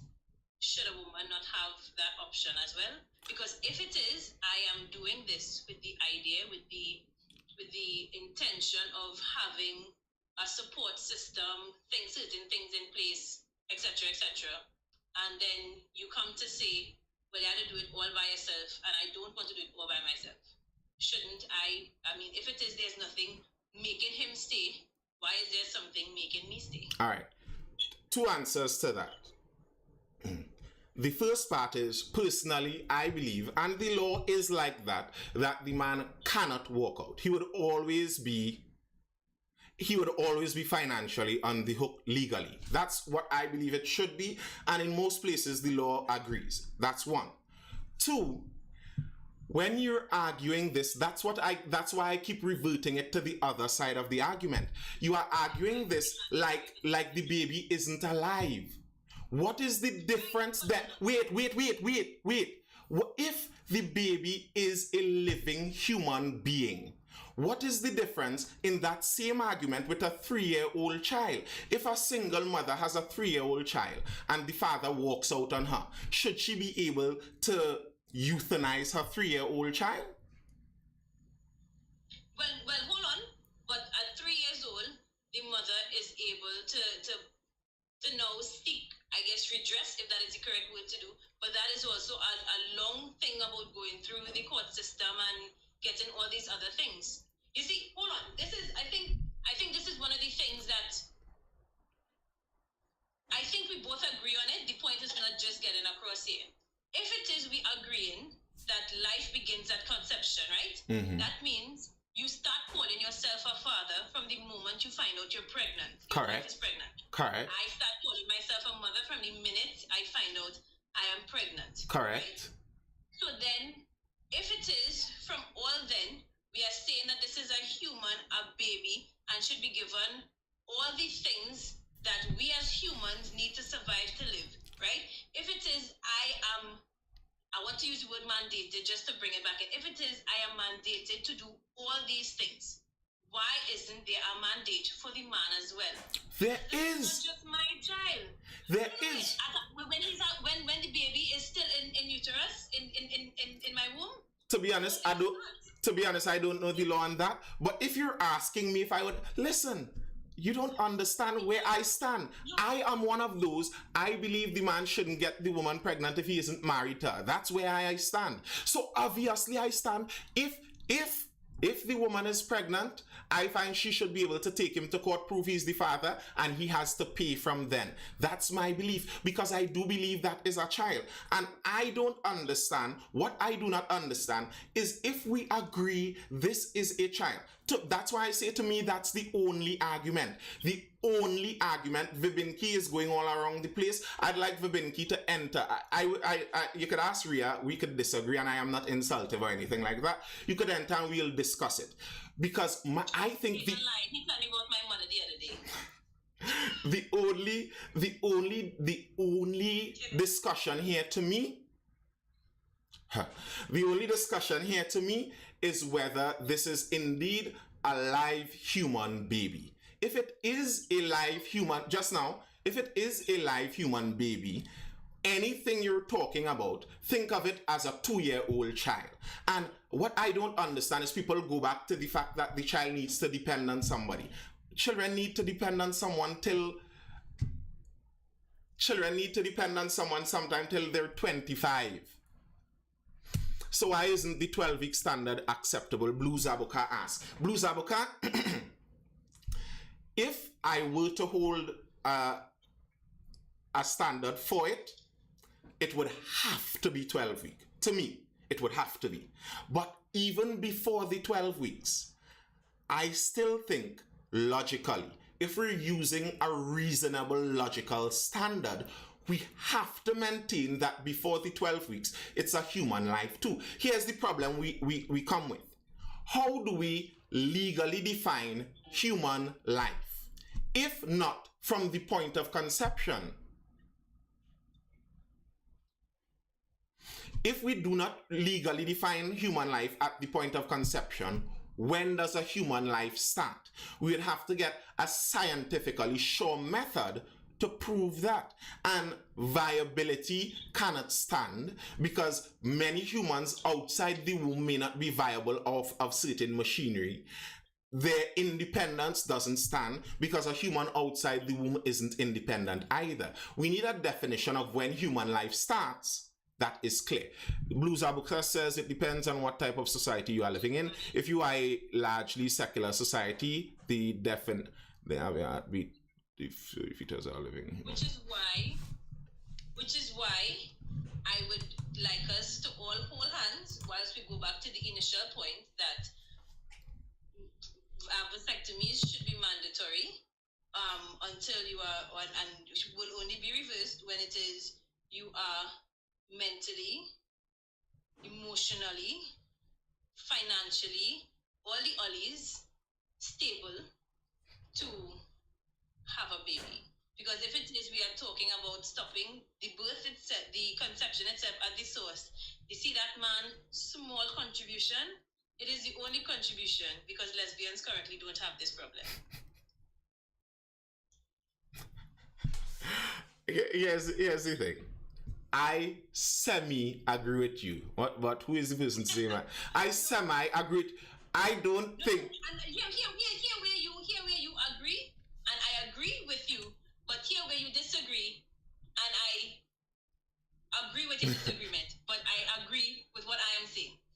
The fact that we're making things mandatory, like you're imposing this upon somebody, is against your human right.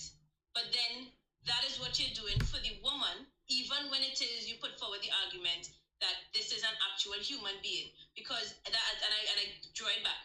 Why is it that you're not mandating that the man stays? If it is we don't want to kill babies at all, if it is we want to talk about the issue of the life that is growing within, we can't only talk about giving birth to the life. We have to talk about the quality of life that life has to live in. I don't So disagree. why are we more focused on mandating whether I should give birth or not instead of giving the resources to women?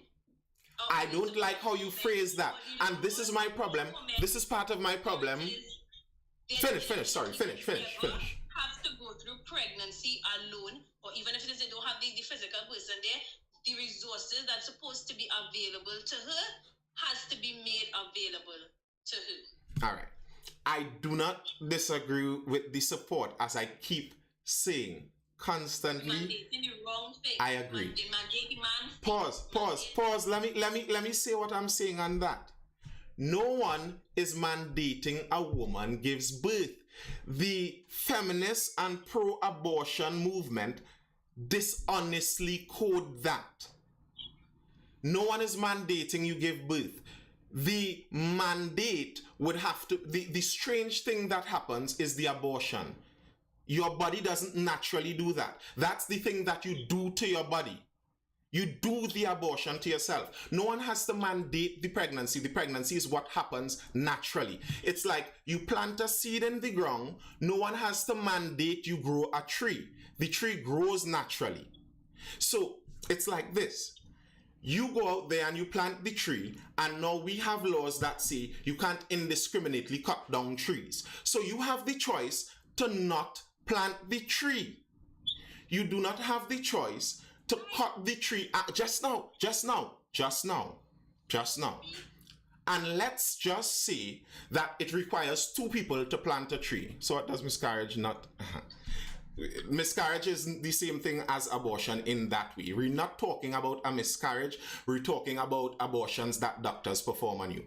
No anti-abortion person is trying to illegalize or make illegal miscarriages. So, but if you decide you and your partner go plant the tree and the partner bails on you, but we're saying that it is morally reprehensible to cut down trees. Even if the partner bails on you, it's horrible that he did what he did. Now, what you are vexed about there here is biological reality. The biological reality is that a man can impregnate a woman and he can leave, and she would remain pregnant, and you wouldn't know that he impregnated the woman. That's just reality, the physical reality that we exist in. We at least... He knows he can walk. Yes, he does. We don't have any... there are no laws speaking to that. If there are laws speaking to or trying to determine when life starts within the uterus. But there is no law that is being drafted, that is being put forward to say... from when, if it is considered a baby from this point, from when a man should have certain responsibilities. So if it is you want to say, for example, if it is you want to say, from the moment a woman finds out she's pregnant, once it is she and the person, let's say they're not together, and she provides, proof that this is the father, he will be mandated by the court to pay for all... Show me where you want me to sign the petition for that. Show me where you want me to sign the petition, and I will. You and I could agree on that, but the court, the legal system, that's not what they're discussing. They're discussing if women should be able to. I think I'd have to research. I'd have to go and read that law in some of those states, because I feel like I read somewhere where some states are trying to mandate what do you call that, child support from the thing. I find it strange that we are so in uproar and we are so concerned with abortion laws in the US, and it hasn't changed in a lot of countries since whenever it was put in. There are a lot of things that are still illegal in Trinidad. Mm-hmm. And no matter how much parades we have and how much things we have going on, these things are still illegal, technically. I don't know if you remember. I think it was 2 or 3 years ago when they were talking about the I think it was a pride parade when they were talking about love is love, and everybody should get to love who they want to love. And one of the biggest issues was that um, anal sex is illegal. Well, they got it decriminalized, so they're making some progress on that. They got that decriminalized, so y'all could like up yourself there. So that's what I'm saying. I'm just a surprised, not surprised. I'm just seeing that how we're so concerned with laws that affect the U.S. and there are laws in Trinidad or laws in other places where it affects the respective persons, and we're not saying anything or much about it. Well, can anybody tell me what are the abortion laws in Trinidad and Tobago? Can anybody? It's illegal. Realistically, right? I know it's illegal, but can anybody tell me like the specifics? And think it's just plain illegal. Like what are the circumstances? They didn't get into it. They didn't dive into it.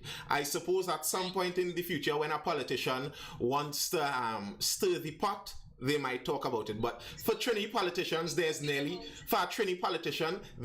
no benefit in touching that topic, because in Trinidad and Tobago, although it's illegal, we know many very famous abortion doctors. The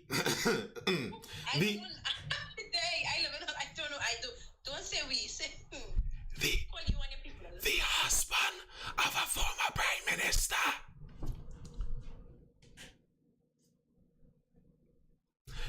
The husband of a former prime minister. Allegedly. He is one? Allegedly. Or he knows one. Okay. Allegedly is very famed for it. But there are many of them and they access them, and in Trinidad and Tobago, although it is illegal, they are not even that expensive. They are not even that expensive. So there is that. Right, but I saw Vibinki and somebody else going through a bit of discussion there on marriage, etc., etc., etc. I think what many of us in modern time are stumbling upon is the reality why many old cultures did what they did. You understand why they kept sex for marriage. It wasn't just because they were trying to clamp down on the style of the young people, but they realized that sex didn't only produce pleasure. Sex produces babies, and many of these young people are not capable of handling the babies, at least until they're in a sealed relationship. So here's what we do. The thing that causes the consequence that we don't want, we're going to stop doing that thing. I find it remarkable in modern times that we seem so fixated on stopping the consequences of actions that we know are caused by the actions instead of stopping the actions. It's always on stopping the consequences. Yes. Total double standard. Blue Zabuka says. Blue Zabuka, here's the thing. I don't have a double standard. I do not have a double standard. As just now, Rhea, as I was telling Rhea, my standard for it is just as I was saying, my standard is if conception is the beginning of a human life and we have legally decided that we cannot end an innocent human life, then you are responsible for the human life as a man because you are responsible for it. That's my belief too. So I don't have a double standard in that. However, I do realize, and I will not deny this ever, I do realize the reality that men can run easier because they literally can run away. They are not carrying the baby. No one even could prove it necessarily if you cannot catch them. Okay, Shiny. No one could necessarily prove it. I understand that. And because of that, there has been oftentimes a double standard created in society. I would argue that we as a society need to stop that double standard. If you're a mother of a son and you know your son has a child somewhere, no way your son should be able to sit in peace, eating your food in your house while you know he isn't taking care of his child. That's part of it in society. I fully agree. And I think I am not disagreeing with you, Rhea. I believe once the child is born, it's very important about the conditions the child lives in. It's not just about keeping the child alive and then you forget about the child's life. But my belief is if we are to survive as having human rights in a society. Now, Vibinki was speaking there and you're talking that I don't know what I'm talking about. You may be surprised how much of this I've read. The tenets of human rights in the Western world, not all countries have found human rights. The tenets of human rights are based on the belief in the sovereignty and the spark, as it will, of human life. the belief that every single human life is equally valuable and should be protected equally. I think that means it's essential that we know when the life begins, and whenever it begins, we treat it with the dignity that we say we believe in. If we do not do that, this very same argument we're arguing oftentimes, that it's less than human and it's not quite human and it's for this reason and for that reason, has been used multiple times throughout history. There are many people before in the history of humanity who have argued that some human or the other isn't quite fully a human, maybe just 3/5 of a human. And every single person who has ever argued that a human isn't quite fully a human has gone on to do very reprehensible acts because of that belief. That's where I stand. We have to believe in that dignity in human life. And if you cannot give me a solid point at which human life starts, the only scientific, and Vibinki, as I said, biology is my thing. The only point in biology where you would discuss the beginning of a unique human life is conception and fertilization. The only point in biology where you discuss the end of that human life is death. Any point in between there, if we say the entire thing is worth some unknown value and each one is equally worth, we need to treat it as such, regardless of the implications of it. Not saying that the implications don't matter here. I believe in mandatory vasectomies for men. I agree with Rhea. But I believe the vasectomies should not be done by the doctor. I believe the vasectomy should be the man's choice. Your vasectomy is, you do not let that shoot out anything until you're ready for the consequences of such. Do your own mandated vasectomy. So Rhea, I agree. Men mandate your own vasectomies for yourself. Wait, but hold on, right? But I just want to point out, like, even in the comment section, you have men saying, not all the men, obviously, but I know there were a couple of people who are saying, yes, those are the consequences of your actions. Yes, you know what you was getting into. This is what you have to deal with. You know, you don't get to escape because you don't feel for this or you don't want this, right? But this is the point that we're trying to raise from since whenever. Men are free to say things like this because they legitimately don't hold the responsibility. So you could tell me, yeah, accept the consequences of my actions, but you don't have to, and it's the same consequence. This is why I say again that babies should only come when it is you are married or when it is you are in that place and frame of mind, etc., etc. And therefore, again, if you want to stop it at the source, and men when it is you get stop it at the source. It is not that when it is you break, you don't ejaculate, you just don't ejaculate semen. So you still have the fun time and the experience or whatever. Side note, fellas, for the fellas considering the vasectomies out here. By the way, the longer the vasectomy lasts, the less likely it would actually be reversible. So Rhea isn't 100% out there. Hold on. But this is the thing. If it is, let's say at 20 years old, you go to get a vasectomy, right? If it is you are a guy who is getting a vasectomy and you're thinking about futuristically how you plan to maneuver your life, and I know you can't predict when you will get married, when you will meet the love of your life, when you will have children, but I mean, if it is you reach to 50 and you're not married and you're not doing anything with your life, well, you really want to be a parent at 50, so it's a good thing you tie it up before. You see who you can. Rhea, listen, Rhea, you can. A statement like this because my father was 49 years old when he had me, right? And I can tell you, from the experience. Yes, they do positive radiation. And people saying we are like your grandfather. I can tell you, there was a certain element of the old school vibes that I had absolutely loved. However, my father was not able to properly raise us in the society in the way in which life was then. That's probably why I There's a love sisters whole so much. Who knows? there's a whole other discussion there. Interesting about the age of parenting. That age of parenting is a. Years old, he couldn't run. Hey, let me tell you something. My father. Dodo pops that. Hey, no, I canceling this. We discussing what Dodo pops that. I refuse to allow you to do pops that in my life. I want to reply to something Vibinki said. Vibinki said, I believe that life begins at birth, when someone is able to take their first breath and respond. By the way, babies attempt to breathe inside of the womb. They intake amniotic fluid while they attempt to breathe. So that first breath thing. And if someone isn't breathing, then they can be killed. And what you're telling me is a 9-month-old baby.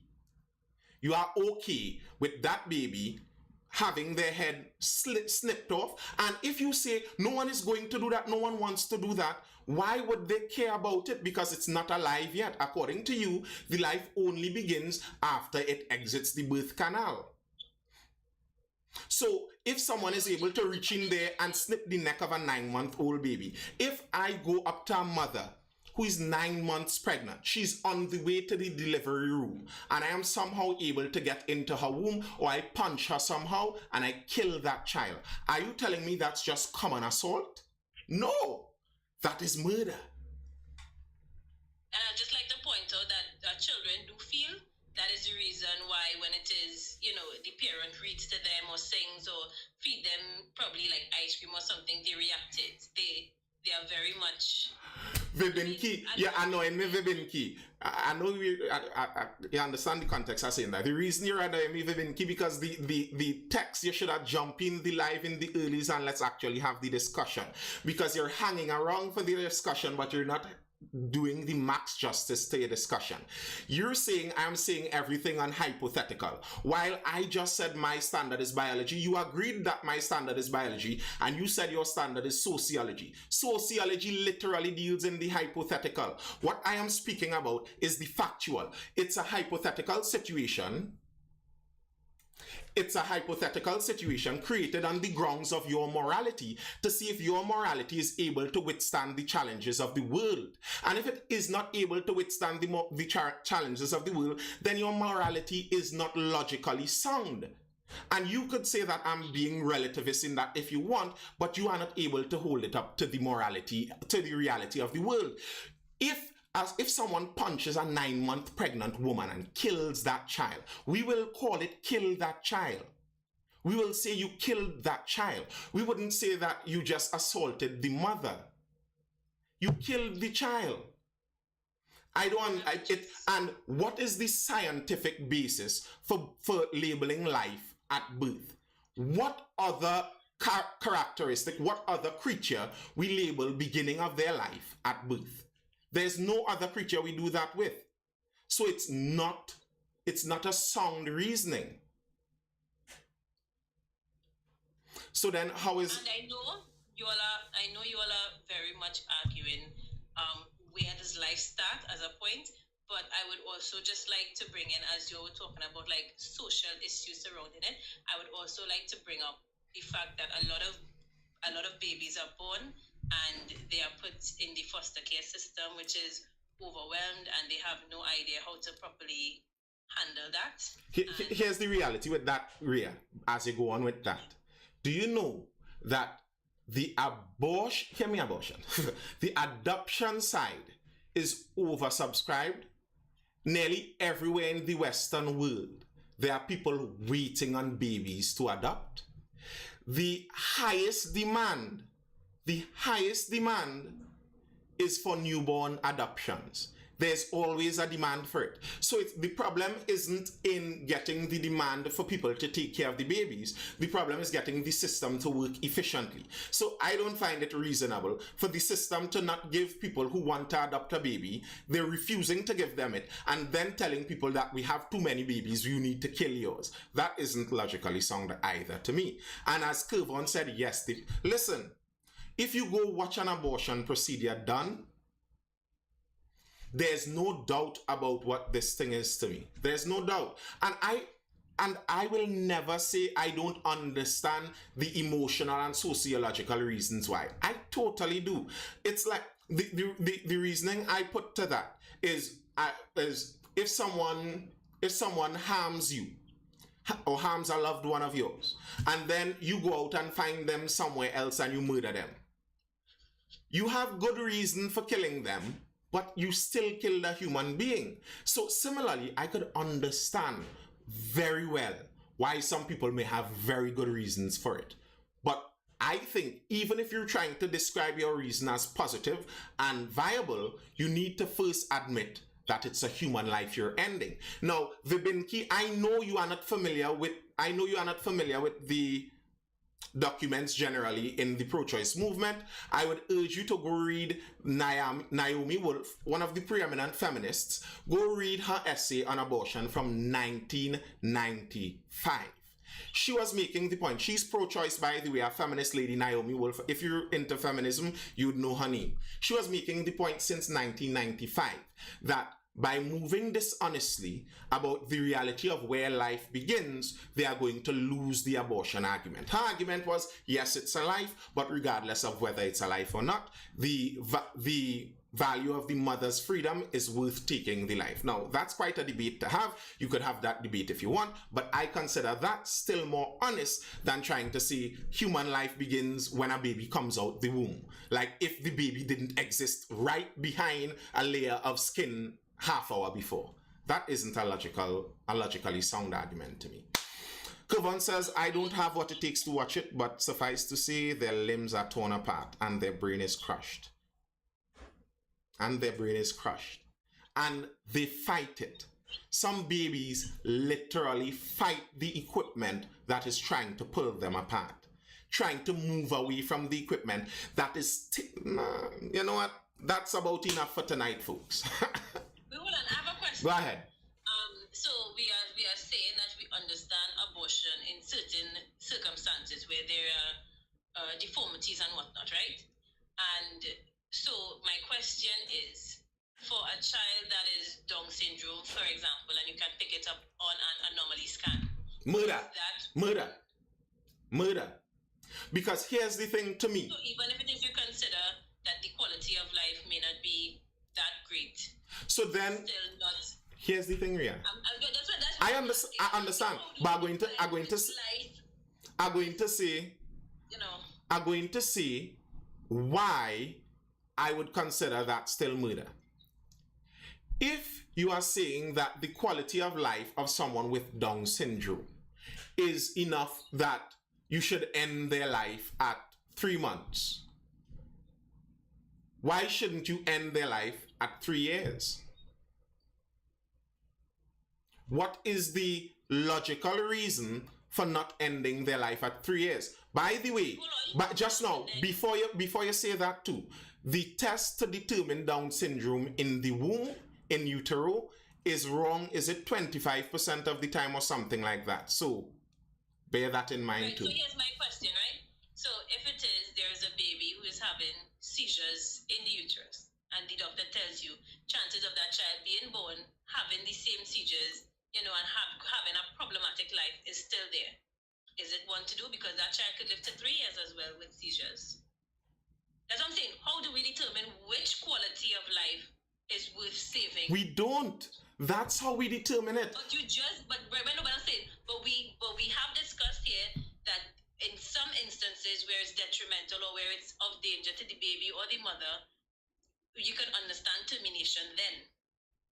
Vibinki, if you'd like to discuss Vibinki, you can come in instead of frustrating yourself in the comments. I think I would like to hear from him as well. I don't know why I don't understand. He's frustrating himself in the comments. And the only thing we could talk about is hypotheticals unless one of us are going to get pregnant and do the abortion or something like that. It's hypotheticals. It's two people sitting talking. That's how conversations go. Like, I don't understand what you expect there.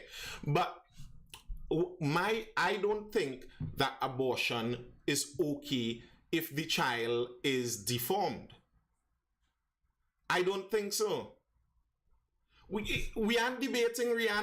Are we debating? We're discussing. You come in and discuss. That's what we're doing. Feel free. I'm not forcing you. You don't have to come, of course. But I find it strange how all the time when you and I have a discussion, people think we're having an argument, and most of the time we agree or we just understand where the other person is Jungle Toad asks, why are we holding others to the standard we live our life? And I'll answer this question, and then we look to wrap up before we end up 3 o'clock here still, and I have things to do early in the morning too. Here's the reality, Jungle Toad. What makes you essentially human? All right. If we are to pass any laws of the land, we are attributing our moral standard over everyone. That is literally what democracy does. When people talk about who is the government to tell me what to do, no one has the right to tell me what to do. Well, that's literally what laws do. Who are you to tell me I cannot kill my child? That's basically what you're saying. Like, when people say this, I understand they're not understanding the other side's argument. The people are saying you are killing your child. If you are saying they have no right to establish their moral view over your life, you are saying no one has a right to tell anyone else not to kill their child. Question, debates aren't always angry, screwing matches. Lol, I don't mean you guys are arguing, just disagreeing. All right, well, yes, we are disagreeing. And we are trying, I would call this a Socratic discussion, trying to describe our positions and see if we could get the common ground in it. But you stated that it's 93% of abortions that are because I don't feel to have a child right now. But if it was out of rape, and that same cycle of life is there, where there is a heartbeat and there are limbs and they're kicking, and the mother is saying, I can't, I won't, I don't want. Listen, this. Wait, hold on, but is that not the exact same life? Yes, it because is. The child is not to blame for the actions of Correct. The reason in which they are there. So how is morality fixing this now? Listen, this, I will admit, this is the hardest one I have to determine from my view, from my personal view. Let me see if I could break down how I see this view here. And I know Vibinki is going to talk about my hypotheticals again, but it's how I break it down and help people understand what I'm thinking. Have you all ever heard of the gifted violinist analogy? What it says is, if you are living and someone kidnaps you and you wake up in a building plugged into the best violinist that ever lived, and someone tells you that you are needed to stay plugged into them to supply your life force to help them live for the next 9 months. Then after that, you could unplug and you'd live fine after that. You'd be fine. Do you have a right to unplug yourself? No. The thing is, my position, as I said before, is if you choose willingly to plug yourself into your child, then you can't unplug yourself off of your child and kill your child. I think that would be murder. But in the case where it's assault, where you did not choose this, someone decided to forcefully plug you in to your child and force you to grow that child to term. I think there could be even logical discussion there where is it my prerogative? Not saying that it isn't alive. Yes, it is alive. The baby is alive. But do I have a legal responsibility to maintain someone that I didn't willingly choose to become attached to? That's why this problem is one of the biggest I have. Now, I believe that the union, the dyad, the two-person unit of mother and child is just a unique unit throughout humanity. That's one of the problems with the analogies and the hypotheticals, as Vibinki says. It's very difficult to get anything to correlate because there isn't anything to correlate to a mother and child. There isn't anything really like it. If I were to make a moral stance on this, I would say, even in that case, the baby didn't choose it. To harm the baby seems morally repugnant to me. Oh no, wait. So can I ask the question? Mm-hmm. If it is, a woman is to be sexually assaulted and is to bear a child as a result, can we agree to make a decision, seeing that this is not what she wanted and it is a consequence of the action, that she can give up that child as it's born and the father has to take care of it? Here's the thing, in many states they have that. Being a mother is a sensibility. It's not just about the physical act of being pregnant. That's true. I agree, Blue Zabuka. I'm not disagreeing with that. There are some states where it's easy. At the hospital itself has the facilities. You make the child, you don't even have to see the child. It disappears. No, I don't want to know that it disappears. But here's the thing. I'm getting to that part, Ria. And the father has to bear the I am getting to that part. This man is a rapist. So he should be where? In jail. Well, right. So, okay. So then are we talking about the fact that his estate or whomever supposed to provide for that child, even if it is in the foster care system? Yeah, I agree. I think, personally though, when it comes to that jail business, I find people in jail should be paying restitution to the people they wronged. So him in jail, his estate should be paying that woman. That is just my opinion. That is another discussion too. No, but amen.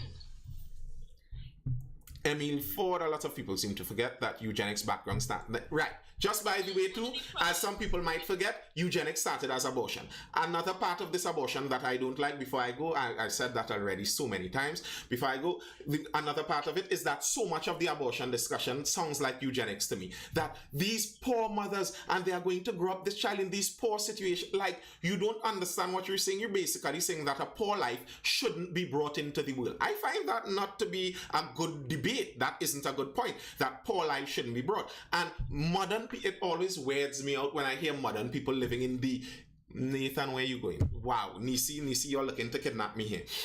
It always weirds me out. I find when I hear modern people in modern times talk about, and it's so difficult to raise a child, and where you getting the money from? And I remember there were people growing children in the swamps through the times in history, and many of them live fulfilling lives. So I don't even think resources are a problem in that nature. I think the mother and father being together is the most important thing. If both Alipo and both of you all together and thinking sensibly, you all would have a beautiful family. Go get it done.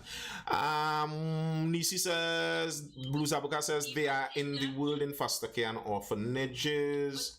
Even in that statement you made, Nathan, again, because there is the question mark with the father in what it is lawfully he has to do, whatever the case is, you are basically saying that the woman, again, must accept responsibility and struggle if she must to ensure that this life is well taken care of. Here's the thing I think that you're getting a problem with, Ria. I had to talking to you like a dean here. Here's where I feel you having a problem, Ria. You having a problem with the difficult consequences of reality. I have a problem with the fact that for the same consequence, we have different responsibilities. Here's the thing, Ria. We don't have the same consequence. Wait, before you interject. We have the same result. I believe we have the same responsibility for the child, as I've said over and over. But the man and the woman don't have the same consequence. That is partially why in societies gone before, there were differences in how they treated women as they grew up and men as they grew up. Because they knew that the woman had to face the consequence of the action. Whether you find it fair or not, reality have nothing to do with fair. You could find it unfair that the female is the side that carries the baby. It may be in some way in a view of how you view it unfair, but it is reality. So I think it's important that women, when engaging in sexual acts, are more careful than men. It even makes sense. You're saying it's a double standard. Yes, it might be, but there's a reason for it, because we have disparities in the consequences we face.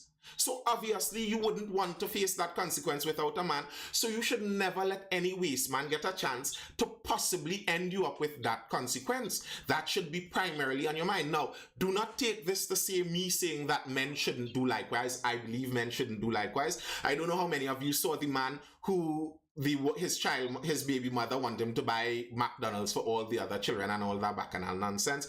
You have to make sense. You have to know what you're doing as a man too. You could make bad mistakes as a man too and get yourself tied up. If you want to take care of your child, get yourself tied up in some real difficult situations too. So yes, both need to make sense of their decisions. But as a woman, knowing the consequence that you have to face, you have to have that in mind too. And I think as a society, we have to not shun away from that reality, but teach young women that reality that yes, you can get pregnant. That's part of being a woman. You're not the same as a man. And that's actually a superiority. I think you have an added power. Yes, let me hear you quick before I go. However, right, so, and this is why we should be talking more about mandatory vasectomies, because if you are saying that as a woman, I have to bear the responsibility, the consequence, but you as the man too don't want children, you should not be able to produce.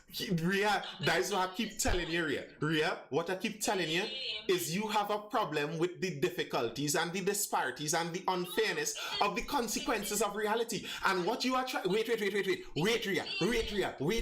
What you are trying to do is you are trying to force. Get me pregnant.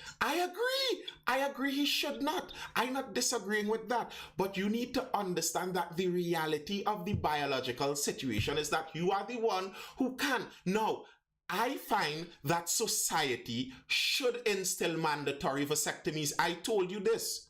Society should. I just don't believe that a man should go to a doctor and get the snip. But society should. As in, no, every sensible society should be teaching their men that you don't go out there and you do not go and have sex and get any woman pregnant if you cannot maintain that. And thus, wait till marriage for sex was part of the reasoning for that. But if we stray away from that, well, we're going to find out the consequences of straying away from that. If you're asking me what I believe, I do agree with that. However, I'm just saying that we can't do anything to fight the reality of what is the reality. We can't do anything to stop that reality. Look, in the animal kingdom, it happens. We are just well, your expertise is biology, but you're arguing against the very nature of man to reproduce. Now, nice Blue Zabuka. I like Blue Zabuka in the live, you know. We disagree a lot, but Blue Zabuka brings up points that always sends it out longer. Blue Zabuka, the topics you raise up looking to keep me here till 3 o'clock. You are right. The nature of how humanity does reproduction goes against the man's nature. The male's nature is maximum reproduction. That's why the man produces more gametes. Scientifically, biologically, that's the reality. However, I don't know if Vibinki is still in the live with the sociology side. The sociology side is what creates the mandatory monogamy, where we recognize if we don't keep it at one man to one woman, societies end up in trouble. Because you end up with some men with no women, and those men with no women start to give trouble in your society. So, yeah. So that's the reason. I agree we are arguing against the natural way, but I think against the natural way is the only sensible way.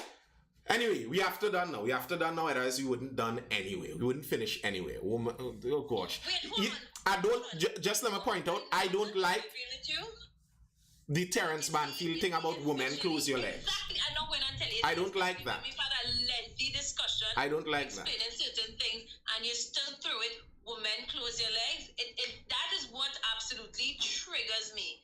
And you're going to say yes, Nathan. I get it. Women biologically have to. I know you're going to say that, but it is ignorant comments such as these that triggers me, because you just heard a whole discussion about all the different Oh no, my battery dead.